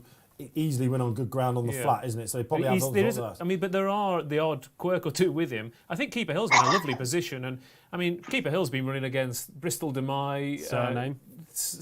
He's a dour stayer, Keeper Hill. So the eye continues to be drawn to him, but let's face it, they're not really going to gallop. Now with 3 to go, she is asking Little Rockefeller to pick up Bryony. What will he produce? Ping's that lovely, actually. On the blind side, he's just being woken up a little bit as well. Vision to Flow continues to pull for his head, but no problems so far for Tom O'Brien on him. Keeper Hill looking good, just looking well then, keeping to the inside now. Called it, Tom Collins with 2 to jump. Well, I think Keeper Hill should be favouring running, I know he's a bigger price, but he literally has it off the bridle. Even Heskin's not touched him once. Little Rockefeller's been chivied along. On the blind side, he's been chivied along down the back as well, and we've seen Vision to Flow pull in the early stages. So if you were on Heskin's mount here, you'd be confident. Although on the blind side, you can't write him off. He's come back on the bridle and looks like he's about to take the lead from Brian. He is conceding a penalty all round the well-backed on the blind side for Nicky Henderson, who's really going to ramp up his team for Cheltenham in the next week or 2. We can talk about that later on the show. But they're approaching 2 out now. We're starting to see horses off the bridle. Little Rockefeller, he just keeps finding, doesn't he? On the blind side, goes to his inside. Keeper Hill now flattening out. If anything, outpace. Vision to Flow, no thank you. Not at all for me. So the 2 market leaders, the big of the 2, up to the second last. Pop it up on the blind side. Has he just got his measure? Little Rockefeller does not know when he's beaten, but is he the stronger stayer? The 2 are going clear. Oh, they both come over pretty much as one. Little Rockefeller, will he be denied? Keeper Hill rallying. It's going to be too late for him. Calling Ross Brierley. On the blind side, seems to be pulling out more on that far side. I don't know. I think it's Little Rockefeller, is it? I think on the blind side, he's just pulling out more. Little Yes, Rockefeller he's coming back it. though, but on the blind side, he's that 7-day turnaround has done him good actually in the end. Step up in trip was a clear plus there, wasn't it? I'll tell you what, that Nicky Henderson, not afraid to race his horses, is he? Absolutely. Absolutely not. The cotton wool is off. Only races them when he's got a 30% strike rate, not a 24%, Dave. There we go. So look, on the blind side, even money he was backed into in the end. Second favourite when the markets went up for this. Little Rockefeller was usurped, but I'll tell you what, he's on an absolute blinder, isn't he? That's 2 races back, he's found 1 too good, but the fire still burns brightly. He was getting £4, of course, from on the blind side, but there is another. I think they go National Spirit again with Little Rockefeller, something like that. Probably, yeah. Fontwell. I feel for Neil King because you really want this horse to win a race, don't you? He just seems to keep bumping into 1 or 2.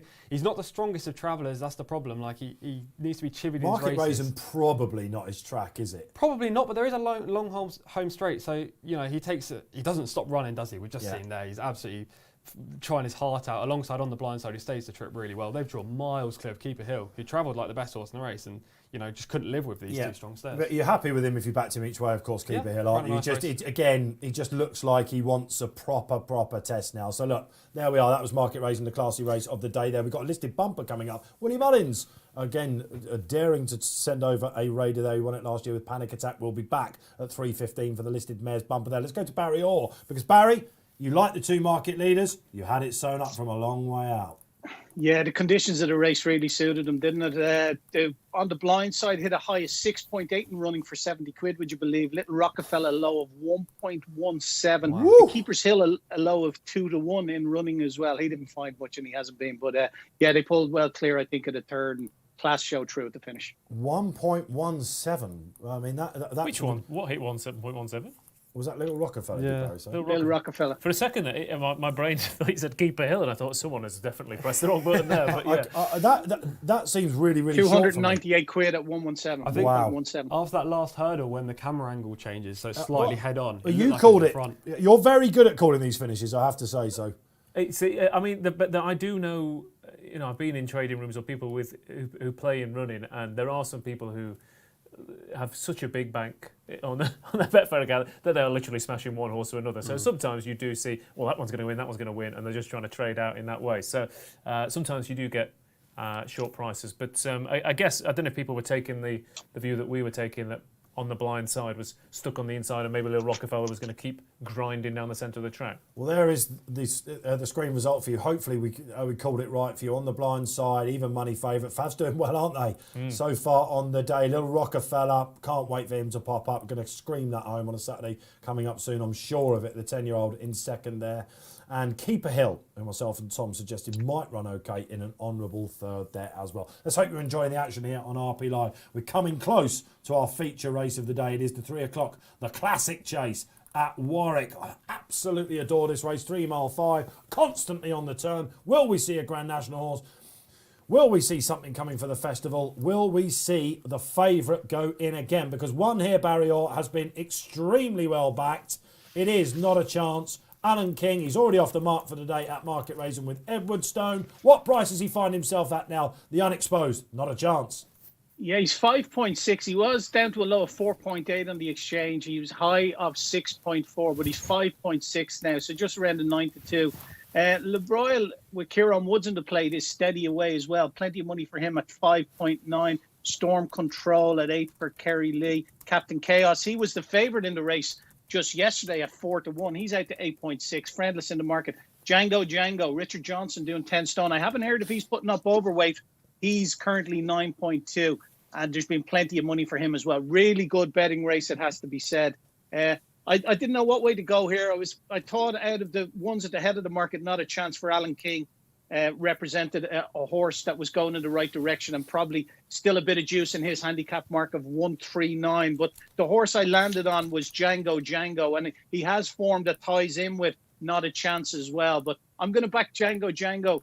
I'm going to have 25 quid on him pre-race, please, Ross, at 9.2. And I'm going to put in to have 25 quid on him at about 12 and use the keep bet function and hopefully get matched that in running, because there's going to be plenty of pace on in this race. Captain Chaos likes to go out in front, and there's a couple of others in there as well that like to race prominent. Django, expect him to be mid-division and to run on towards the end of the race, and I think we could get matched at a bigger price on Django in running. So, 25 quid on him, and we'll keep bet function and hopefully get matched this second portion of our bet in running. Thank you, Barry Orr. Of course, he beat Not a Chance, didn't he, at Newbury when the pair met last year. It's Paul Keeley's napper the entire weekend, I can tell you as well. To answer your question, Barry, this is the lowest weight that Richard Johnson has ridden at by a pound, albeit that in the last 12 months. So John Joe O'Neill going to Richard Johnson for the big pot here. Richard, of course, on a quick double, having taken out the Grade 2 novice hurdle with Adramel as well. You've got time to react to what Barry says. Barry playing for charity all afternoon. On a bit of a high so far as well. Ross Brierley, who's going to lift your spirits in this? So far, the Skelton runners have finished fourth just out of the frame after fluffing the final hurdle. Tipped up last time in the market. Your big shout, of course, was Dan Skelton's day, yeah. Well, I mean, so far it's been, completely the opposite. And Mahaya didn't look good, but no, that wasn't good. Wasn't good at all. So hopefully they will get a bit of a fillip here with Captain Chaos, who I think this has clearly been the target for him. The blinkers are back on. Record in blinkers over fences is 4 from 10. And he's finished 4th and 6th on a couple of those starts. If you take out those 2 runs which were in graded races he couldn't win, his record in blinkers over fences is first, second, first, included in this race last year behind Kimberlite Candy, who Certainly hasn't done the form any damage, running really well behind the Aintree specialist Verline Rouge, and has a Grand National chance. You want to be on the speed in this race. You want to be jumping boldly. He's got the blinkers back on, and this track is just perfect for him. He loves rattling around a sharp track. So I thought Captain Chaos winning place. Again, we've got 4 places. I think Captain Chaos currently is 2.32. So I've backed him to win, and I've backed him to finish in the first 4. He's certainly, the handicap mark continues to be given a chance, isn't it? Yeah. It's that head. They've clearly, he's had a few runs to get himself fit. The headgear is back on today, and that is a statement of intent for me. And you're keeping faith with your Skelton theory. Absolutely. Well, because so far it's been nothing but bad luck so far today. There's nothing that suggests they're out of form or they're running badly. Welcome to 2021, old friend. Exactly, yeah. Bad luck from start to finish. Tom Collins, who wins the feature race? Well, I share the opinion of Paul Keeley, and the two I made it between were Not a Chance and Django Django when I looked at this race. I came down on Not a Chance. I think Django Django's got a good chance in the race, but his jumping kind of lets him down a little bit. I know he's got a nice weight, Richard Johnson on board, cheap pieces. I could definitely make a case for him at a decent price, Django Django. But Not a Chance is just the most unexposed horse in the race after just 10 starts. Alan King's already had a winner today. JBY ran well in the last race as well. This horse has only finished out the frame twice. And he's only his first year out of novice chases, and his win last time at Bangor was very impressive. He drew clear of a good field that day. Third home was the Two Amigos, who finished second in the Welsh National. Yeah. Behind Secret Reprieve. I think his mark of 139 is good as well. Lenient. And with Ballyoptic in this race, because he's rated so high, 160, and he's carrying 11 stone 12, most of these are carrying such light weights. Now you've got 5 horses that are out of the handicap, starting with Achille for Venetia Williams. But Not a Chance is able to race off just 10 stone 5. That's a huge plus for Alan King's charge, and I'm hoping he'll get the job done. He was at the top of my list. I crunched the numbers for this. I'm looking Kevin Morley. I'm lucky enough to get Kevin's initial email. I know loads of you follow his trends column in the Post. I made it down to 4 actually. Not a Chance was on there. Akil was in there. That's the way I've gone actually. Akil for Venetia Williams, who won this in the past 10 years. It's the sort of race you associate Venetia with, isn't it? And he ran really well after a similar absence when last seen at Cheltenham, albeit a long time ago. He's out of the handicap, but I think he's got a bit more to come, that chap. Late Romantic was the other one. Storm Control. Remember him at Cheltenham last time? He's a definite pace angle, isn't he? Just keeps going and going, which again, is perfect for this track as well. I thought he was going to go off favourite here, which put me off him. Just because he does have that obvious quirk with the cheap pieces on for Kerry Lee, but I'll tell you what, I don't think we'll see a more bold jumping display. Certainly up to 4 out than Storm Control up front, but it's a kill for me at a price. Late Romantic was the other one. Yeah, I mean it's a great renewal of this race, isn't it? But I mean a couple of things. One, we come back to what we were saying earlier on about this is the kind of race. If you make a mistake, you are punished for it. Because suddenly the horses in front of you, they gain lengths that don't come back. That's my worry about the Hollow Ginge, who was going well last time, wasn't he? Tom Segal has given him more than another chance in his price-wise column. Not really today. his track, I You thought, for you. So but Sam Tristan-Davis, you can see him getting into a decent rhythm. Let's get some socials up then before we go to our feature race at 3 o'clock. Who do you like out there? Let's have a little look. Nick Spears. Nick Spires. We're going to go Nick Spires. With Django each way, weighing in. Yeah, okay, low weight. Dickie Johnson, it's all there, isn't it? Akil, Thomas Irish HD with me as well, although not too keen on his long break. Hopefully I've answered that question for you. Wouldn't worry about that with Venetia too much. So given connection. One more, sorry. Bonus, one more, Ross. We've got one more. Andy Sim. Okay, all right. Andy Sim must say his piece, and Not a Chance for my double. Doubles all the way today. Andy Sim, TC, got his double in. Okay, happy days. So Not a Chance. Around about the 9 to 2 mark. I tell you what, Akil's come in a little bit, Barry, as well, isn't he? Just as they circle round at the start. Yeah, he's 14.5, and he's another one that likes to go forward, so expect him to be up at the pace. But Not a Chance in Le Broil, currently vying for favouritism at 5.8, each at 2. Interesting, Le Broil, he's a bit of a monkey. In his last 5 races, he's traded at a low of 5 to 4, 6 to 4, 7 to 2, 8 and 9 to 4, and he's been beaten every time. Now, I think they've done his wind, and that might have a markable difference on it. But for my money, the in-running stats don't lie, and they've been considerably shorter than his Betfair SP every time. Yeah, we spoke to Ben Pauling here at the Racing Post just before we ran in the Beecher, and he thought he'd got him right, and it was that mother and father of a race he had in the National Hunt Chase. It took him so long to get back, but again, he's still maybe just a scar. But I know a lot of you out there like that. He's a course winner, and of course he was beaten in this race last year with an £8 higher mark. So again, another one that's waited to correct his record. Well, and Ben Pauling's had 5 winners in the past week and a half, including one today. They have all been handicap hurdlers, admittedly. Right. But he's £8 below his mark last year. He was going to go to Catterick, wasn't he? For Yorkshire National, and that got called off, of course, in the week. Lots of abandonments. Yeah, the Yard are in fantastic form. So Barry, you were saying about the him running price, but given that this track suits, he runs well, Yard are in form, and given how low he trades, if you wanted to back to lay him and just get out and get your money out at half the price or something, I'd be surprised if you didn't get a run for your money. Yeah, it's definitely a function worth exploring, especially with horses like that. My one reservation would be there that after doing his win, you could see a big improvement in his resolution to finish out his races. Oh, the classic chase there. We're coming up to it. We've got a couple of minutes away there, vying for position down at the start. Captain Chaos, the one that's been kept away from the others at the moment. All looking good, though. Really enjoying this. Ross Brierley's going to give you the shout early doors when this will come. We'll give you the reaction. We're getting quotes in left, right and centre for some of the earlier winners as well. Next destination, where do you think he's going to go? The earlier winner of the 150. Will he go RSA, the 9-year-old, or will it be the 4-miler? That's what I'm hoping as well. Envoy Helen, back, of course, tomorrow, in a really interesting race in the first race at Punchestown tomorrow. Hoping that's going to be on tomorrow, Barry. Oh, that'll be on, okay, yeah. Although they have, interestingly, changed Envoy Allen's race to the first race and the Good Novice Hurl to the second race. So, they might be a little bit nervous, but it's a cracking card there tomorrow. I guess they've got no punters to worry about at the minute, filling their boots at the bar, etc. So let's go. Sunday treat for this Envoy Ellen come up against the Steering Forlorns. But for now, it is the classic chase. Good luck wherever you've played here on Racing Post Live. The race will be called by Ross Brierley. Right, let's see how they go then over at Warwick. Lining up. Sound like a man who needs a Phillip. That's it. No, I'm a man who needs a horse to finish in the places. And Captain Chaos is doing what we all know he's going to do, and he's got into the front in those blinkers, and he has set off at a good lick. But again, he is going to test the jumping of those in behind, and we know he likes this track. So Captain Chaos off in front with Storm Control. He also likes to be prominent in behind. Captain Chaos and Storm Control jumped the first one together.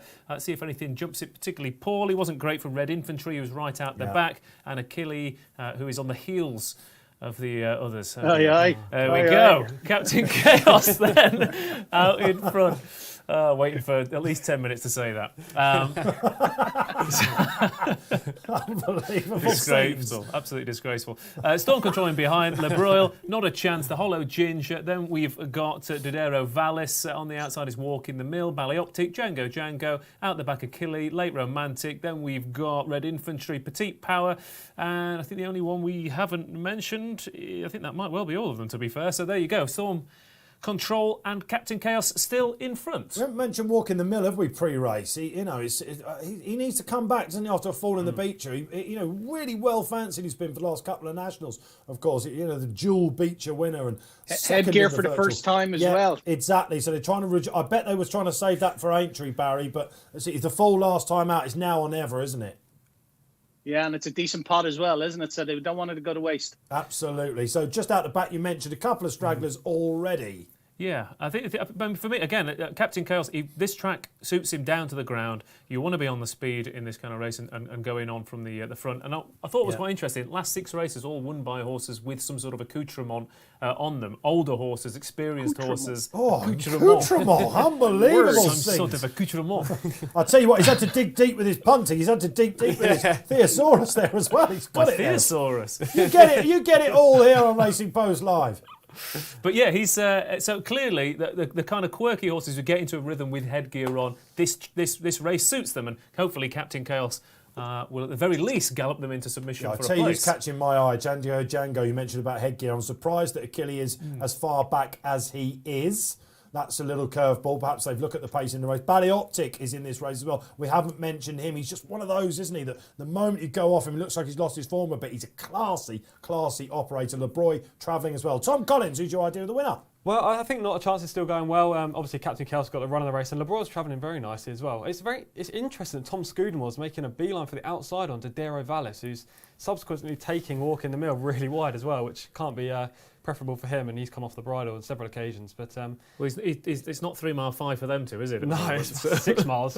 Tom Scudamore. Yeah, I mean, this is proper Harry Skelton territory, isn't it, on Captain Chaos? Get out in front. How many times are we seeing these marathon chases dominated by front runners? We've seen it, of course, over hurdles so far. Both courses, obviously, Market Rasen's a sharp track, but also at Warwick here as well. Will anything come from off the pace? Django might just be the one. He's being hunted around in mid-pack at the moment by Richard Johnson. So, with 13 fences to go, the lucky 13, Captain Kaz, you've got to be a bit happier now, Ross Brierley. Yeah, absolutely. I'm thrilled to bits with how he's going. And he's starting to string a few of them out as well. There's not that many who are enjoying this test because it is a fairly unique test. You're turning, you're on a sharp track, but you've also got the stamina aspect of it, and the fences can be quite hard to jump as well. So Captain Chaos, Storm Control as they come into the home straight. Not a Chance is just being kept on the heels of the leaders on the inside. The Hollow Ginge much closer than we were anticipating, I think, for the Hollow Ginge. He's not in a bad position. Lebroil is travelling, but as Barry pointed out before the race, he always does.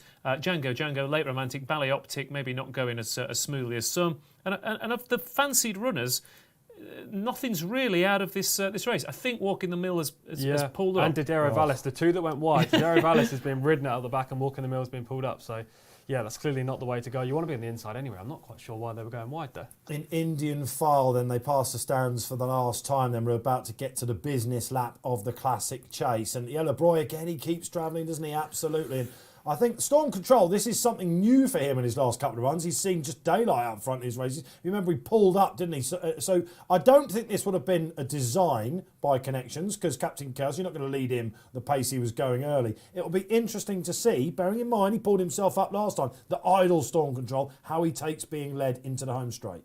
Absolutely, yeah. Like you said, he did give the others a bit of a faint hope last time out, didn't they? But Captain Chaos still in front then from Storm Control. Captain Chaos, again, he's got his own way of doing things sometimes, but because he's out in front jumping and putting the pace to the race, there are horses in behind who are getting each other's way. Lebroil and Not a Chance just got in each other's way. Hollow Ginger's got a lovely position. This looks on paper currently about a 5-horse race, unless Django can get into it, which he's trying to do right now. But Captain Chaos, last time out in this race, was second to Kimberlite Candy, and he got all of them beat apart from that well-handicapped horse. He's still going well in front, 4 or 5 on his heels. He might have done his research, Ross Brierley. And here we come up to the tricky 5 fences on the far side. This is where they really will be sorted out. And I'll tell you what, Hollow Ginge, it's interesting because Sam Twisdale has been really brave on the inside with him. Also unseated on 2 of his last 3 starts. If he gets unsighted, what will he find? Not a chance. Now Tom Cannon starts to make his move on the gambled favourite.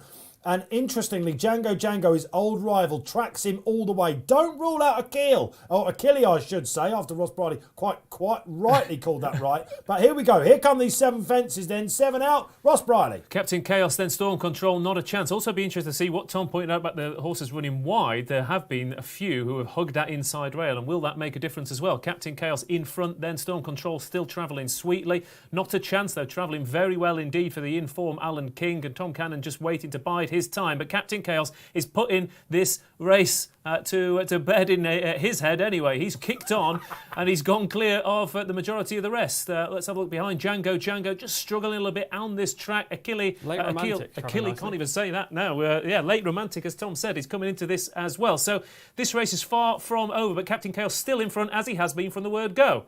I'd be very happy with Not a Chance, I think, here, guys, at this point. Late Romantic, if you remember him last time at Haydock, he picked up the pieces. And Achille, what a quiet ride he's been given by Charlie Deutsch. He is now picking them off one by one. Captain Chaos then, Tom Collins into the home straight. Will the favourite get past him? I think so. He's travelling nicely under Tom Cannon. I'm just a bit worried about the 2 on the outside, Late Romantic and Achille. They were held up early, as well as Ballyoptic, who's in the firing line still. Come on, Achille, the grey now sweeping round the home court. Let's go back to Ross Brierley. Final 2 fences. There are 5 in with a chance here. Not a Chance, Late Romantic, Achille. Captain Chaos has done his run in Ballyoptic, and Lebroil, his wind up has not made the difference, but Not a Chance in front with 2 come on, Achille, you got it. Not a Chance, and Achille as they come up towards the final fence. The younger legs and Not a Chance on the inside, though, still travelling well behind those Late Romantic. Captain Chaos, Lebroil, and Ballyoptic to the places. Up towards the final fence. Not a Chance in front of Tom Cannon. Not a Chance from Achille on the wide outside, but down the rail it's the younger legs and Not a Chance. Come on, he's not done with. Out plenty in the finish. Lebroil is running on for the places behind, but not a chance. The 7-year-old, Look at with the LeBroil. in-form Alan King, LeBroil is running on while the race is all over, but up towards the line, not a chance, pulling out just enough to beat Achille. And then LeBroil running on for third. Captain Chaos in fourth for Dan Skelter. That was the 2020 Classic Chase, and it didn't disappoint, did it? Wow. The young pretender, the 7-year-old in the party. He's thought of as a future Grand National horse. Will they be tempted by a trip to Aintree now? We'll get the quotes in nice and early here on Racing Post Live from Connections. James Stephen, our man on track today. Achille, what a race he has run again off a 4.27 layoff. Let's hope we pointed you kind of in the right direction. I'll tell you what, he started picking him off one by one, but he's definitely bumped into a well-handicapped horse here. Tom Collins, you knew. Yeah, thank you. Yeah, it was a great ride. I thought he tracked the pace beautifully. He made a couple of mistakes down the back straight, which kind of put me off him in the run. But then, as you saw round in the bend, he was just being nursed into the perfect position. Luckily, the 3 horses, Ballyoptic, Achille and Late Romantic on his outside, as we can see on ITV right now, they were off the rails. So Tom Cannon got the perfect little slip through. And he's got stamina in abundance, hasn't he? Because Achille stays the trip really well. And not a chance just fending him off. Look at LeBroil, though. Where has he come from? What a trial that is for a big race. Well, you say that, Tom. Let's find out what people think of LeBroil out there. Is he going to be one of those? He might just be one of those red herrings. But they're coming to the last fences. We can see in our replays. And I thought the weight differential, having been up there throughout, might swing in the favour of Achille over Not a Chance. But he's a 7-year-old, isn't he? And he's not got that much, mileage under the clock. And he's really shown a fine attitude here. Well, he's still a novice as well, isn't he? So, and we got. Did he come No, out he's novice not a division last novice. year? Oh, Yeah. he was last year, year. wasn't he? Yeah, of course he was. He won last year. I'll tell you where I'd go with him now, if he were mine, Alan King, if you're listening. I'd probably go Midlands National with this now. I think 7-year-old in the National, not totally sure. Like as Tom said, he fiddled a couple of fences there, but definitely next year, 2022, I'd be thinking all about Aintree at the minute. Yeah, absolutely. Oh, I guess you could go Kim Muir, couldn't you? So he's definitely got options because, again, it was another test for him. I mean, I've just realised what I said last week when I tipped up the Secret Reprieve for the Welsh National because all these big staying handicaps have been won by young legs this year. Your Cloth Caps, your El Presentes, Mr. Malarkey, all 7-year-olds have been winning races. Secret Reprieve, a 7-year-old, the only 7-year-old in the field. I'd like to change my selection if that's all right, guys. Only one 7-year-old. He ran really well, Captain Chaos, in fourth, actually, didn't he? He did, Considering he had to really fight. Actually, this is only one 7-year-old who won this in the previous 10 years, Shotgun Paddy, of course, who did he go on to run in Welsh Nationals and things like that for Emma Lavelle, wasn't it? That's winding back the clock. But there's your result on the screen, and in fourth was indeed Captain Chaos. Barry Orr, let's go to you now. So down that home straight, was it a long old finish for Not a Chance backers? Yeah, it certainly was. There was Achille was matched low 1.6, so 6-4 on. Captain Chaos low at 2.9, which is just 15 to 8. 4.2 Late Romantic and 4.4 LeBroil, who's again traded short at multiple and gets beat. You called it, didn't you, Barry? Absolutely fair play. So listen, what a great spectacle that was. Warwick has served it up and not disappointed. One more to come from Warwick, and it is a Pertemps qualifier. Really interesting race to sign us off 3:35. In the meantime, we must pop back to Lincolnshire. Market Rasen. It's the listed bumper. And we've got real interest here, Barry, haven't we? An Irish Raider. We certainly have. It's Willie Mullins sending one over. Sorry, I just have to let the dog out of the room there. He's scratching at the door. Apologies. He's a fan, is he, Barry? Obviously not. Obviously not. I was about to say I'll sign something for him, but he'd obviously caught wind of Tom Collins. But yeah, it's gone favourite now, actually, the Willie Mullins mare. She's currently 2.46, 6-4 on the Betfair Exchange. I leaned over is 2.64. Not a whole lot between them. 7 Merry Mistress shows him for 28. I think I'm going to back I leaned over. There's nothing I've seen that I don't like about this filly. She really looked exceptional in her first win. Such was her dominance. She traded at only at a high of 5-2 in running on her first time when she won in Huntington. That was despite a Betfair SP of 30.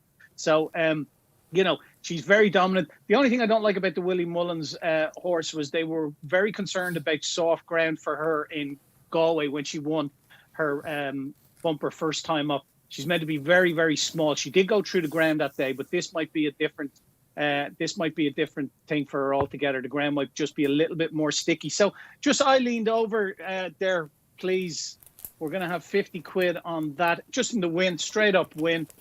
It's a cracking little race, this. We're going to see some really nice fillies. So I'm really pleased with what I've seen from Eileen Over, and I think she's going in the right direction. I wonder, did they turn down many offers for her to keep her in the yard and in the ownership? I'm sure they have, because she's looked so well. Like, 45 lengths? She's won 2 races, aggregate total distance by 45 lengths. So, yeah, spectacular filly, what we've seen so far. Yeah, I really like her as well, Barry. I've got to say that. I think if Grangy wasn't in the race, we'd be looking at an odds-on, wouldn't she? And rightly so as well. Pam Sly said we've been waiting for 25 years for something to come out of this family. They have got it. Grangy, yeah, petite was the word that you read in your members section in your paper today in the race previews, that Willie Mullins, all-conquering Irish trainer, called Grangy. But of course, he won this with a 4-year-old last year, which Eileen Dover is. Panic Attack, who then went on to run it in the Champion Bumper. And just a word, actually, Barry, about these travelling Irish horses. This was a bit of a Buzz Aldrin and Neil Armstrong, wasn't it? Pioneering the way back for Irish horses to travel over since the ban. There's all sorts of mentions about VAT. We won't get too technical with that. But BDO Ireland and the BHA have come to an agreement, have they, about lack of VAT now. Horses can travel a bit more freely. Yeah, and fingers crossed that crystallises even more in the coming days and weeks, because we had to put a market up on Betfair. A lot of customers were asking us Irish horses to run at the Cheltenham Festival this year. So it's 1 to 7 that Irish horses do make it to the Cheltenham Festival. Fingers crossed that gets even shorter, but that's just to give some context. Obviously, you have Brexit, and then you have the COVID crisis as well comes into the equation. Willie Mullins, very obviously, just making sure that he knows the path and the route that what you need to go through to get a horse to the UK now. So once he's done it once, it makes it so much easier the next time. And I'm sure you'll have a lot of Irish trainers ringing Willie off the back of this and asking, what did you need to do and what do we need to do with a view to sending runners to the UK in the very near future. Yes, and it is the other way. Irish UK runners can go over to Ireland now as well. So light on the horizon on that. A lot of people at the RP say, you're just scaremongering. The Irish horses might not come over. No, we were led to believe at the top levels that was a serious worry out there. So thank goodness that the travel ban has been lifted. Let's hope the numbers continue to go the right way out there, and all shall be well come March time. I like Eileen Dover. Ross?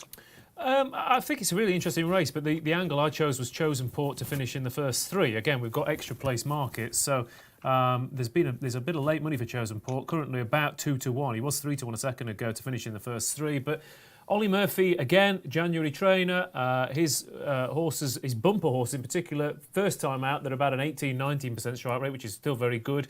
With a run, though, they go up to about a 30% strike rate. And this horse is just bred for soft ground. He made his debut on good ground at Wetherby, but his sire, again, is 16% on soft and heavy, whereas 9 and 10% on good ground. So the conditions were against him. He's related to Burton Port and Burton's Well, who were all soft ground horses as well. So these conditions are spot on for him. So I thought he was overpriced this morning. Lucky I'm calling this. Yeah, money for him as well, Ross. It is a mare's listed bumper, of course. Yeah, sorry. Yeah, you're right. There's a slight you're right. That is a very... It is a very. I take it all back. You mentioned, of course, Barry, that Murphy likes this as well. Before we go to that, Tom Collins, just about to jump off. Well, I'm not going to put one up in this race, although we've had 3 winners and 2 places from 5. I don't like this race at all for punting perspective. There's only 7 in the field. The favourite, Eileen Dover, was the most impressive bumper winner so far this year, but she steps up in trip, and the family, the dam and the sire, both best over a mile. So I'm not sure about the 2 mile plus for her. Great stuff. They are off and running then. Good luck wherever you played in the 3:15. Hearing from a lot of people that are doing well out there. I'm going to come to that after this show, because we are off then for the last race here on RP Live at Market Rasen. And looking like he's adopting the front-running pose at the moment is Connor Brace on Fashion Nova, keeping wide as well.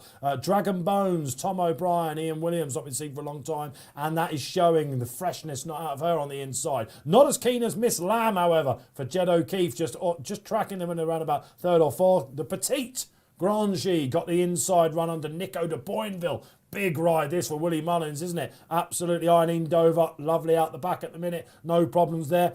And an interesting one, Merry Mistress of Brian Hughes and Tom Clover, of course. Could be absolutely anything, couldn't it? And Chosen Port, did they get there a bit too soon on her debut at Wetherby? None of that today. She observes from rear. Initial thoughts, Ross Brierley?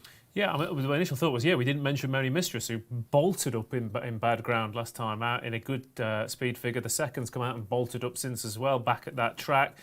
So yeah, definitely that one's got a strong chance. And just to build on what Tom was saying as well, last year's winner of this was Panic Attack, a 4-year-old by Canford Cliffs, which Eileen Dover is, but obviously there was more stamina in that one's pedigree. But it was an interesting race on paper so far.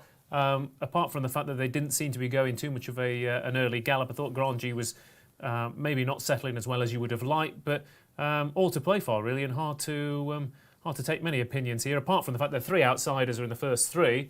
And the 4 fancied runners are held about the back. Domestically here in the bumper division, of course, they're often stop, start, aren't they, Tom? You know, they're thinking about the futures of a lot of these horses. Some trainers go out to target bumpers, a lot don't. This being a listed bumper, of course, they're going a slightly better gallop. Yeah, definitely. They're going a better gallop. And the 3 favourites, all the jockeys are kind of sticking towards the inside. Obviously, Mary Mistress and Brian Hughes, the one off the rail, outside of Eileen Dover. But we've seen in previous races where there's been a split decision for the riders, and it seems like the inside, although it looks far more chewed up than 4 or 5 wide, is the place to go at the moment. Now, you were saying about bumper horses, they tend to go slower with prospects looking forward. This Eileen Dover's probably a bumper horse alone, I'd say. Like, I wouldn't want to be thinking she's a star hurdler. I think the champion bumper and the like would be the targets for her this year, whereas the likes of Grangey and Mary Mistress probably have a hurdling campaign lined up for them already by their star trainers. Thankfully, there's a lot of black type bumpers out there for mares, isn't there, Barry? Let's see what the market's saying then as they near ramp up time with the pace on the far side.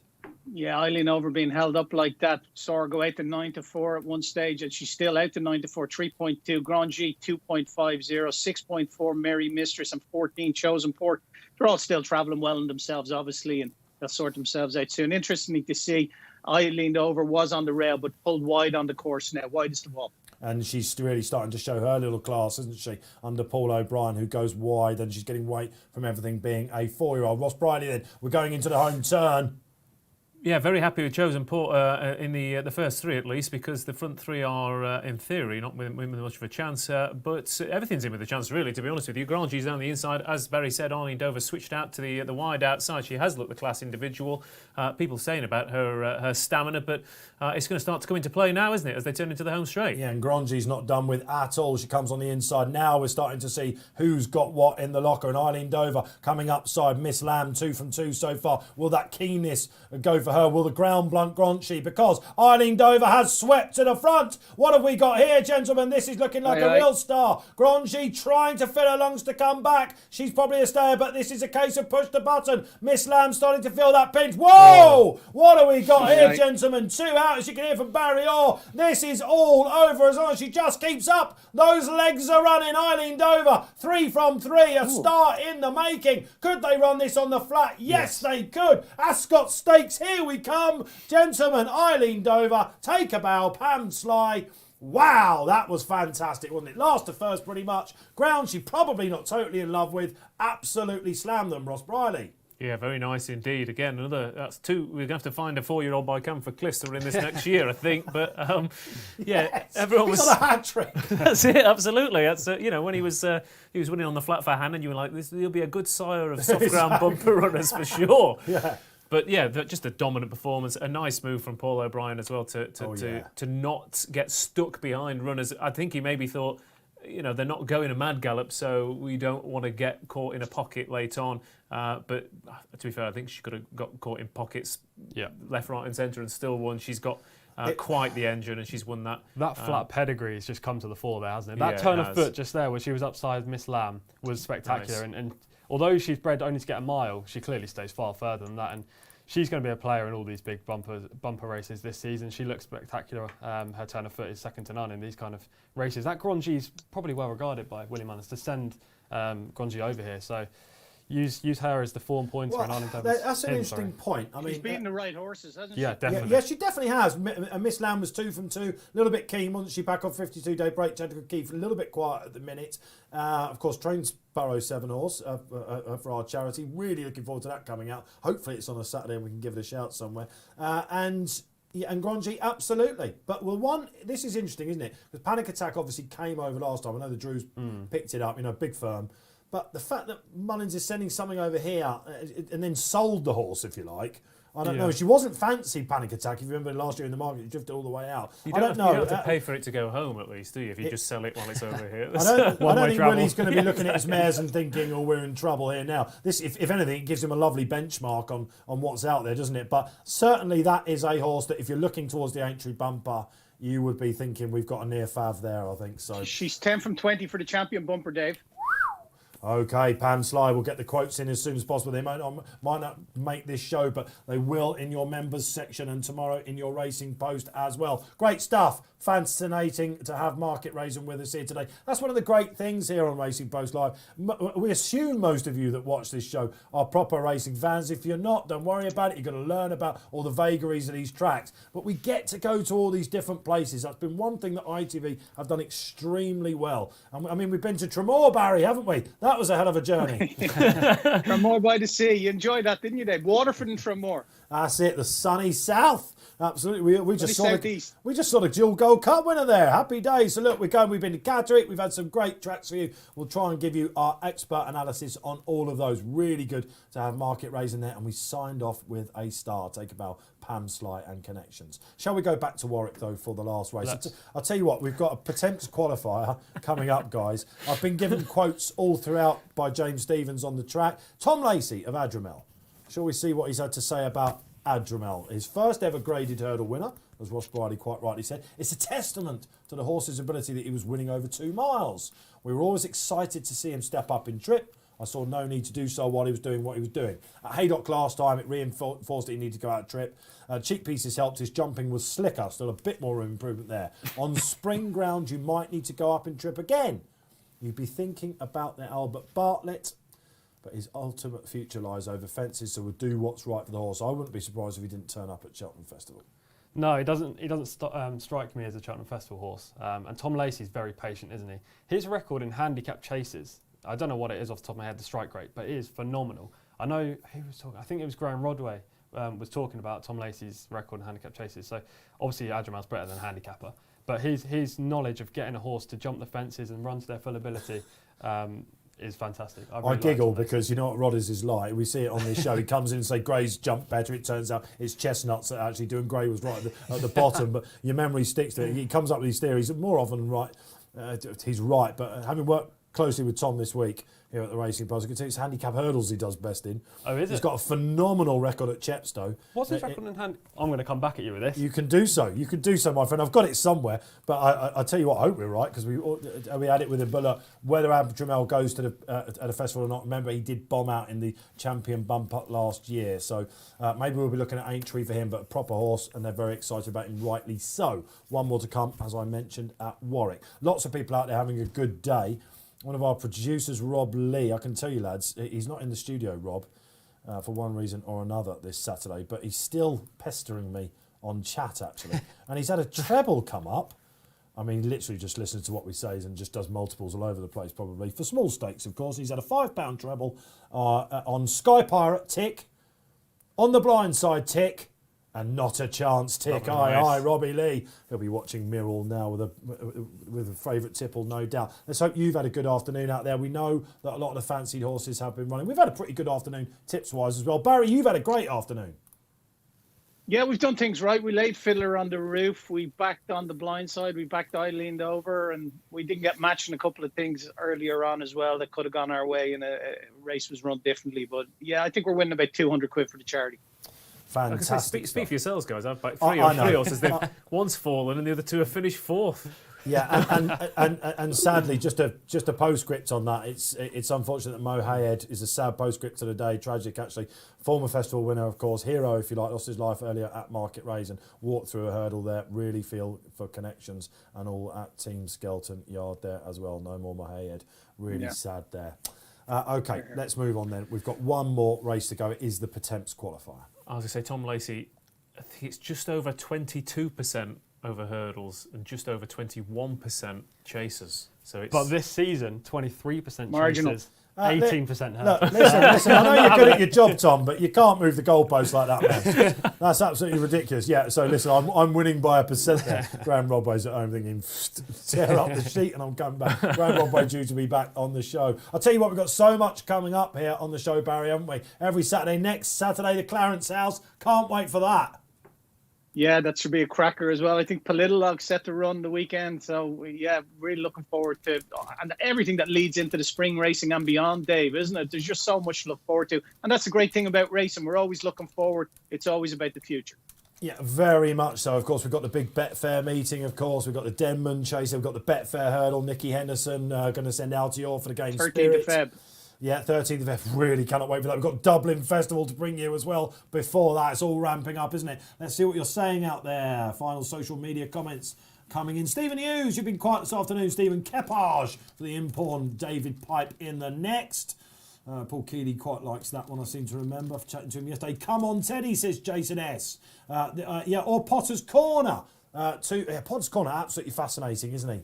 A horse that's got the national all about him. Spoke to connections of both of those horses recently, and they still think there's plenty more to come from them this season. And the hat trick, Dave Winder comes in. Kepage, Espion, split stakes. That was one of Tom Lacey's ideas of the best bets of the weekend when I spoke to him yesterday with Richard Johnson on. Big day for him. So Espion, handicap to go close, isn't he? What do we like here, Barry, in the last? It's around about, 11 to 2 to field? Yeah, at the moment it's 5 to field. Imperial Alcazar is a 5 to 1 chance, Dave. 11 to 2, 6.8. Come on, Teddy. Mr. Harp 8.4, 8.4 as well. Espion. Potter's Corner, an interesting one at 11. The horse I like in it though is the Macon Lunatic, currently 24. And what I'm going to do, he's a confirmed front runner, this horse. So I think he could get out in front and get a soft lead, and I think he might trade shorter in running. So what I'm going to do, I'm going to back him. We're going to have 50 quid on him, please, Ross.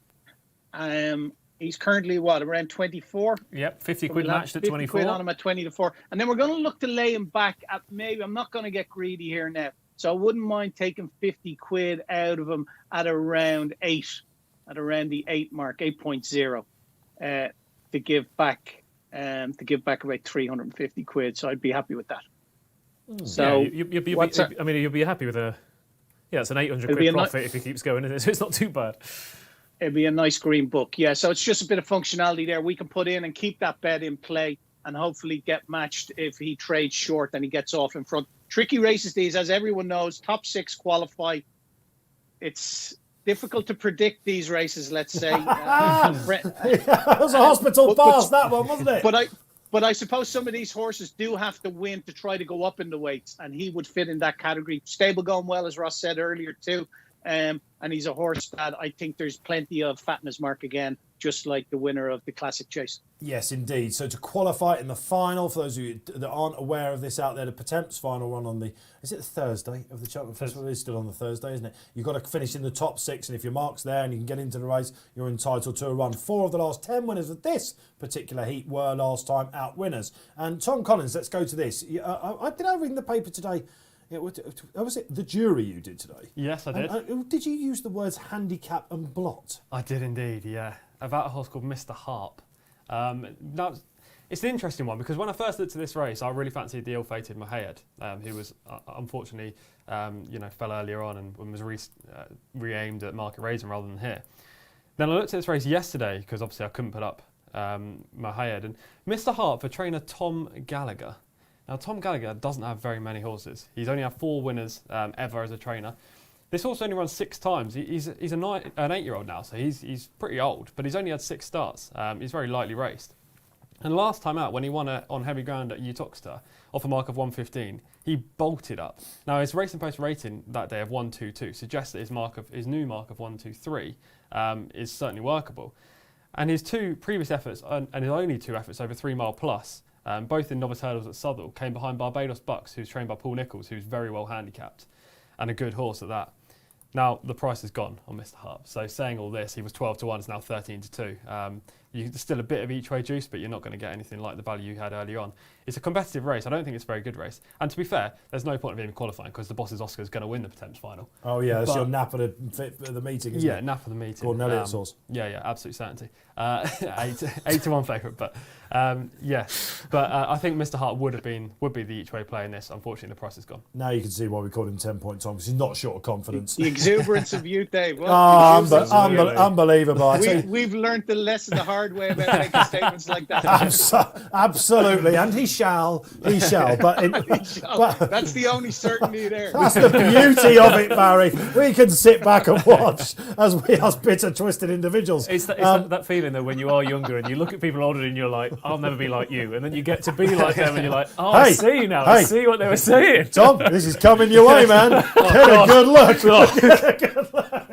Oh, I love it here on Racing Post Live. Listen, John Reddington owns Mr. Harp, and Thomas Gallagher, he trained loads of point-to-point winners for him at my local point-to-point tracks when they used to have such things as point-to-points. They used to turn up with these horses in these colours, and they'd land massive gambles. He's trained near St Albans, is he? He does. Oh, I'll tell you what, so you know a he's bit probably about it as well. He's probably the horse trained nearest to your offices, I would imagine. Anywhere in England, it's probably the nearest stables to the Racing Post office. Yeah, he's a property developer, isn't he? Yeah, John? he is. In London, yeah, and he's had lots of fun with point-to-pointers, but he has had some success under horses. I see some massive gambles landed, and they know how to cheer them home as well. So off 10 stone, it is Mr. Harp for Tom Ross. And ironically, given his name, he's got a fairly small string. Barry absolutely loves that one. That was better than Achilles heel after. Takes me about 3 hours to warm up. Oh dear. But I think Mr. Hart's got a great chance. I mean, Tom's right in the sense if you rate him through Barbados books, 1, 2, 3 still looks a very, very workable mark. Definitely. And he absolutely bolted up in bad ground. Would you play Mr. Harp at this price though? He's a bit big, you know. He can get a tune out of him. I'm sure he'll be on song. Anyway, but it's Imperial Alcazar for me, by the way, just in case you wanted to know. Who is now Fav. I thought, actually, that Potter's Corner might go off Fav. He's been really weak in the market, though. Barry, the Welsh national winner. Yeah, come on, Teddy's actually favoured on the exchange, Dave. It's 6 at the moment. What I'm looking at, it's 6.0, 8.6 Mr. Harp, 7.6 Imperial Alcazar. So, Potter's Corner is an interesting one. Like, we know he's going to go for the cross-country. I think that's pretty much set in stone. So, interesting that they're running him here.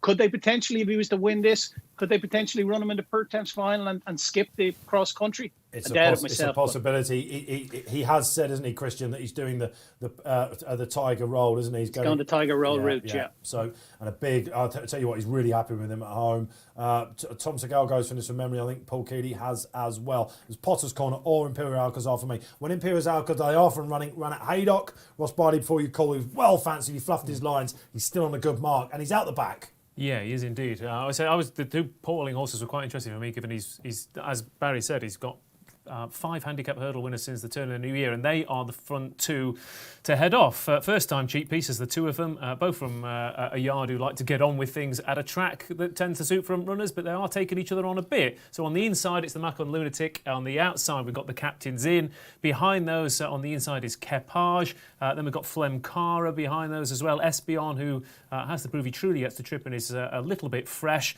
with that in mind. Geordie Deschamps, who surely won't be getting involved in here given his silks. But Potter's Corner's also involved as well. To be fair, out the back, Imperial Alcazar, come on Teddy. Wide that's Ardlethan as well. Mr. Harp, Tom's selection, has got 3 behind him. And the only one we haven't mentioned, I think, is Sandalina, who is mid-pack with 3 wide, therefore the Longsdon team. You've got to listen closely to Ross Brierley, I tell you, because otherwise you will miss them. That was an absolute gem. But Barry, you've called this right. You were hoping for a freebie up front. You've got just that. Yeah, he's into 18 at the moment now. We've put in to lay him back at 8, so I'd like to see him just putting a bit of distance between him and the others. He's jumping a bit high at some of his hurls, but yeah, the race is being run steady away at the moment, I suppose. Yeah, absolutely. Some of the big players biding their time right out the back. Potter's Corner in midfield, alongside the handicap blot that is Mr. Harp. Yeah, he's travelling quite nicely. He's jumping well for a horse so inexperienced over hurdles, and look at that. He puts real air. He must be. I bet he's been schooled over fences as well, given Tom Gallagher's preference for pointers. Yeah. He's jumping really well. You can't complain at this moment in time. Absolutely happy days. So, okay, looking at old To Be Fair out the back, who won this a couple of years ago as well and run so well in the Pertemps final itself that year. Capage on the inside, Ross Brierley. He's going real nice as well for Team Pipe. Yeah, he's got the pedigree to stay a trip, that's for sure. But this is his first proper test. He's on the inside for an informed team. Flemcara just making sure that Ben Jones doesn't want to let these two Pauling horses get too far clear.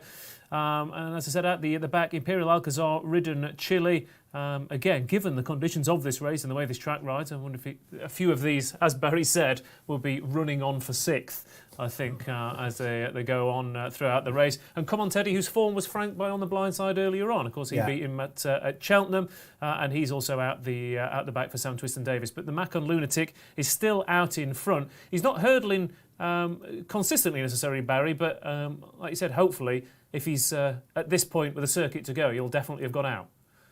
Yeah, he seems to be getting in a few tight to a few of them as well, doesn't he? He's not that fluent. Come On Teddy, 9-2 now, 5.5. It's 9 Imperial Alcazar, 8.2 Mr. Harp, and 9.4 Capage. So they're all seem to be travelling well in themselves, and I suppose this circuit will separate the men from the boys. Can I say that? The brave man's game. You absolutely can. I mean, we've seen the vagaries of different men and boys on this so far. I'll tell you what, Ross Brierley, you've been having a stinker of a day so far. Yeah. Have you backed Ard Glen of the Skeltons? No, one skeleton horse you haven't backed, no. Who keeps catching my eye. Yeah, absolutely. Yeah, it's in hindsight, this is perfectly set up to come and bite me on the backside. Isn't it? Was all there.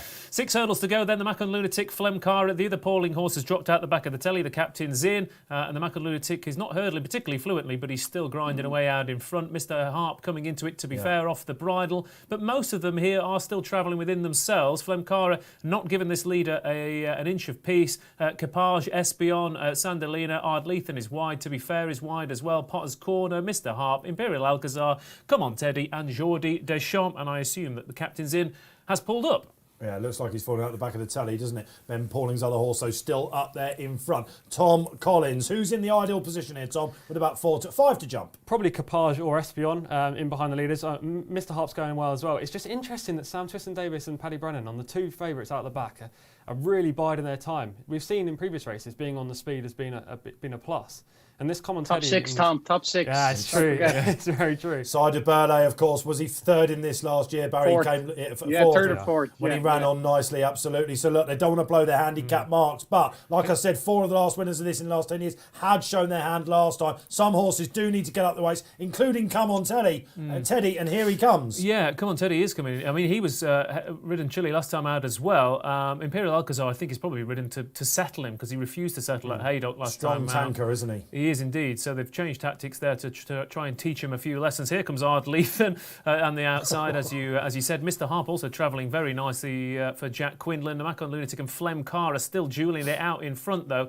3 to jump here, and travelling the best, I would say, Come On Teddy and Ardlethan and Espion. But again, he has to prove he gets home. Imperial's going well, isn't he? There's quite a few going well, to be fair. There's 3 hurdles to jump, and I'd say, it's going to be a battle for the first 6 for sure. Yeah, it looks like Potter's Corner's just feeling the pinch on this speed duel, isn't it? And he missed that one out slightly. Mr. Hart then, Tom Collins, he's got work to do. Yeah, he's a bit wide now as well. That's not it's not preferable at the moment. He's going to be 5-6 wide around this bend. Okay. The Macon Lunatic, there's Tom Scudamore, tries to go on the inside. Oh, the door is shut on Capage. Here comes Mr. Harp. He's coming wide. Tom Collins, you need to learn a lot, old boy. This is the route. He's got every chance here. Mr. Harp swings around the outside to come into the home straight. Imperial Alcazar also has gone wide. Come On Teddy's off the bridle for the first time. Flemcara is still plugging away, but Mr. Harp has every chance. Imperial Alcazar, though, Paddy Brennan taking the Paddy Brennan route, which is normally 3 wide wherever he goes. Paddy Brennan on Imperial Alcazar. This is absolutely scooted up, hasn't it? Imperial Alcazar's come there with a double handful. Mr. Harp, Flemcara, Ardlethan up towards the final hurdle. Imperial Alcazar absolutely pings that. Flemcara's down and brings down Ardlethan. Dan Skelton's day Go on, gets worse. Imperial! But Imperial Alcazar,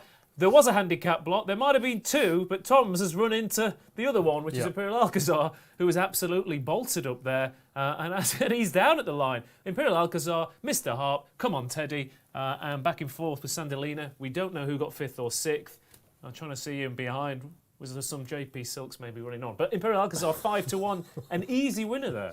Well, look, I'll tell you about what they thought about this horse pre-Haydock in a minute, but it was the anti-post gamble. It couldn't have been much worse at Haydock. He was too keen, Ross, wasn't he? I remember Kim Bailey, who obviously trains Imperial Aura, who unfortunately fluffed his lines at Kempton and Silviano Comedy Chase last Saturday, despite the fact he had Imperial as a worthy favourite at Ascot that weekend. Kim, on the show that I did with him, napped this chap. He said they love this horse. And it just, I don't know, Warwick enabled him to settle that bit better, didn't it, in the hustle and bustle. Paddy Brennan, you called it in the run. He runs this track so well, Paddy, and he knows, like at Cheltenham, he tries to get that rail like Barry Geraghty used to do all the time. Yeah. The wide route, man. The first two have come wide. It's because there was so much scrimmaging on the inside, wasn't there? All the horses were fighting for the little positions against the rail. And, well, there were two good rides. I think Paddy Brennan was probably the better ride because he was forced to settle Imperial Alcazar earlier. He had his job on there to try and settle the horse. He did a really good job. 2 handicap lots, as Ross said. Mr. Harps bumped into one. Again, nice each way landed, but wasn't good enough to win. This winner's a really smart prospect. Congratulations if you took the anti-post plunge on our Imperial Alcazar. He drifted out a bit beforehand, Barry. He must have gone big in the run, I imagine, with the way the track's been playing this afternoon. Yeah, the Mr. Harp hit a low 1.60 in running 3:05. Come on, Teddy. Interesting. Ard Leaton, who brought down, I think, was he at the finish? Yeah. He traded at a low of 4.2. But I'd like to see the rerun and just see what was placed, because you got a feel for horses that were the horse that fell and brought down Ard Leaton. You know, you'd think they were going to fill the first 6 spots easily if not get involved. In the finish, so what the connections do with them, they're running out of opportunities now to qualify. Very much so, and just if you could have a look on the sportsbook for us, Barry, about this chap in particular. If you remember last year, guys, it was quite a controversial win, wasn't it, when he beat Protectorat? He actually came off second. Do you remember? He went to the High Court and got it overturned. A lot of people up in arms about that. My point in raising that is that we know what Protectorat has done over fences. He's shown himself up until, was it Wincanton last week, wasn't it, in the Dipper, where he just sort of got sunk, didn't he? But proper Grade 2 stroke Grade 1, animal on his day. This has got a Cheltenham tick next to its name. It's a 7-year-old. Yeah. What's he going to go up for that, Ross? I reckon you're looking at 10, which probably puts him into 149. Tom, what's he going to go up for this? Is it? 8, I reckon. If you're wondering why I'm laughing, when we were on with Tony Ennis, we were talking about how much the horse would go up. Tom said, I think he'll go up 3 or 4 for that. We were like, Tom, let me tell you. What did he go up? Was it 3 or 4? 5. Oh, that's bitter. You kept looking for the horse. I can't remember who it was, but we said, when in doubt in the racing game, and Barry all laughed at this because we are a little bit old and bittered. When in doubt, go 7. Yeah, it's always 7. You're right, always the handicap, because that way you're not too far off. But look, my point being, if he goes up to a mark of 145, it's high enough now for the final, isn't it? Well, I mean, last year 152 beat 149. But we're talking about a side of Brierley there, aren't we? Delta Works. So are we always going to find a horse that's... Do we now need a horse to win the Potence that is going to be running in the Stayers Hurdle division next year? Oscar. The boss is Oscar. The last couple of years, the times and the circuit times and the overall times were better for the Potence. The Potence is arguably a tougher race to win, I think, than the Stayers Hurdle at the moment. Been a good day, isn't it? I say that looking at you. I mean, entertainment-wise, it's expensive for me. Yeah, you haven't quite got it right today, have you? You looked outside the box, which is we well know now, all your followers that you like to do. I did the Skelton each way treble because I thought these are going to finish in the frame. There were 4 places on the Captain Chaos race. I snuck in with that. The graded hurdle, like I said, 4th. There's 3 places, and given the way the race unfolded, I think Mahayat has been very unfortunate there. So, and Dan Skelton's going to go home, and you have these days, don't you? He must have been looking at Paul Nicholls last week, and you have the days where everything goes right, and you have days like today where you get brought down, you fall, you get run out of the places. Last week, yeah, everything has gone wrong for him today. Whereas other yards are going to come out on top. So it's a good job I get paid for today, isn't it? Balance out. That's yet to be decided. No, great to have you back, Ross. Thanks for calling him today and doing the work for Barry as well. Barry, you have had a good afternoon. Did we get matched on the Macon Lunatic? No, we didn't, unfortunately. Or we didn't get matched, no. So I think we ended up winning about 140 quid or 150 quid. We rounded up to 150 for the charity. There you go. A generous man. Thanks, Barry. Will you be back next week or...? Yeah, I certainly will. Yeah, for the foreseeable future, until I'm able to travel again to a race meeting. You're stuck with me, Dave. Me and you, like an old married couple. The rest are all interlopers. The next 5 years it is then, Barry. Okay, happy days. Great to have Barry all on. Let's hope you followed him in. TC, great day for you as well. Have you enjoyed yourself again? Yeah, very much so. Yeah, six races that we covered, had bets in 3 winners, 3 places. So very nice. And we've got 3 fancied horses tonight if we've got time. Here we go. I just sit back at this point. anyone that followed Tom in lockdown, you remember the first lockdown, it was only American racing on. We were going to some crazy courses. It was Tom that took the bull by the horns for us all, thankfully. And you were knocking him out the park, left, right and centre. Last time you were on, you gave us 2. You got chinned, didn't you? I seem to remember. Got chinned and then the nap 1 at 7-1. So yes, hopefully more of the same tonight without the chinning. So what is tonight? So for people that are now on their notebooks and their phones or whatever. There's good racing at Aqueduct and at Gulfstream and at Santa Anita. So make sure you're tuning in for a bit of stateside. The 2 tips in America come at Gulfstream. We'll come to those in 2 seconds. There's one at Kempton I fancy. I put up on the Monday postcast as my nap of the week in the 720 called Broughton Sunpearl. Easiest Kempton winner that I've seen in a long time when she last ran. She's up £8. Laura Pearson's on board. She should follow up. Been a bit of money for her this morning. I love for Laura Pearson at the moment out there in the conditional apprentice race. That's in the 720 at Kempton. And then the 2 in America. You've got Venezuelan Hug in the 950 at Gulfstream, race 11. I love this horse. He's a big grey colt, trained by Danny Gargan, ridden by Louis Sires. They have a 46% strike rate when teaming up together. Venezuelan Hug has the best turn of foot I've seen in American allowance optional claiming horse so far this season. He's rapid from off the pace. He's got a strong pace to chase tonight. Really fancy him in the 950 at Gulfstream. Then a banker if you want to be playing up your winnings today if you've won. In the 918 at Gulfstream, race 10, Extravagant Kid. Now, was 11 to 10 earlier. Unfortunately, I did tweet this morning, so the price unfortunately went. You get looking at a bit of odds on at the moment. He won this race last year in commanding fashion. Tyler Gaffleone's on board today. Ran against Imprimis last time, who we saw at Royal Ascot. That's really good form. Much easier class today.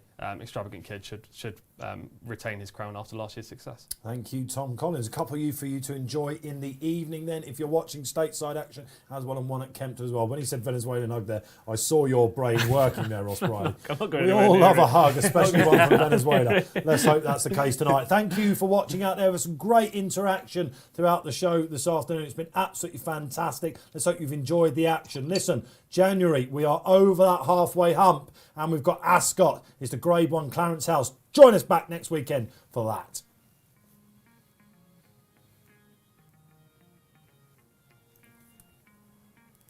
Cheers, Barry. Thanks, lads. See you later. Nice one, Barry. Next week. See you in a bit, Have mate. a good one. Thanks, Ross. Thanks. Bye-bye.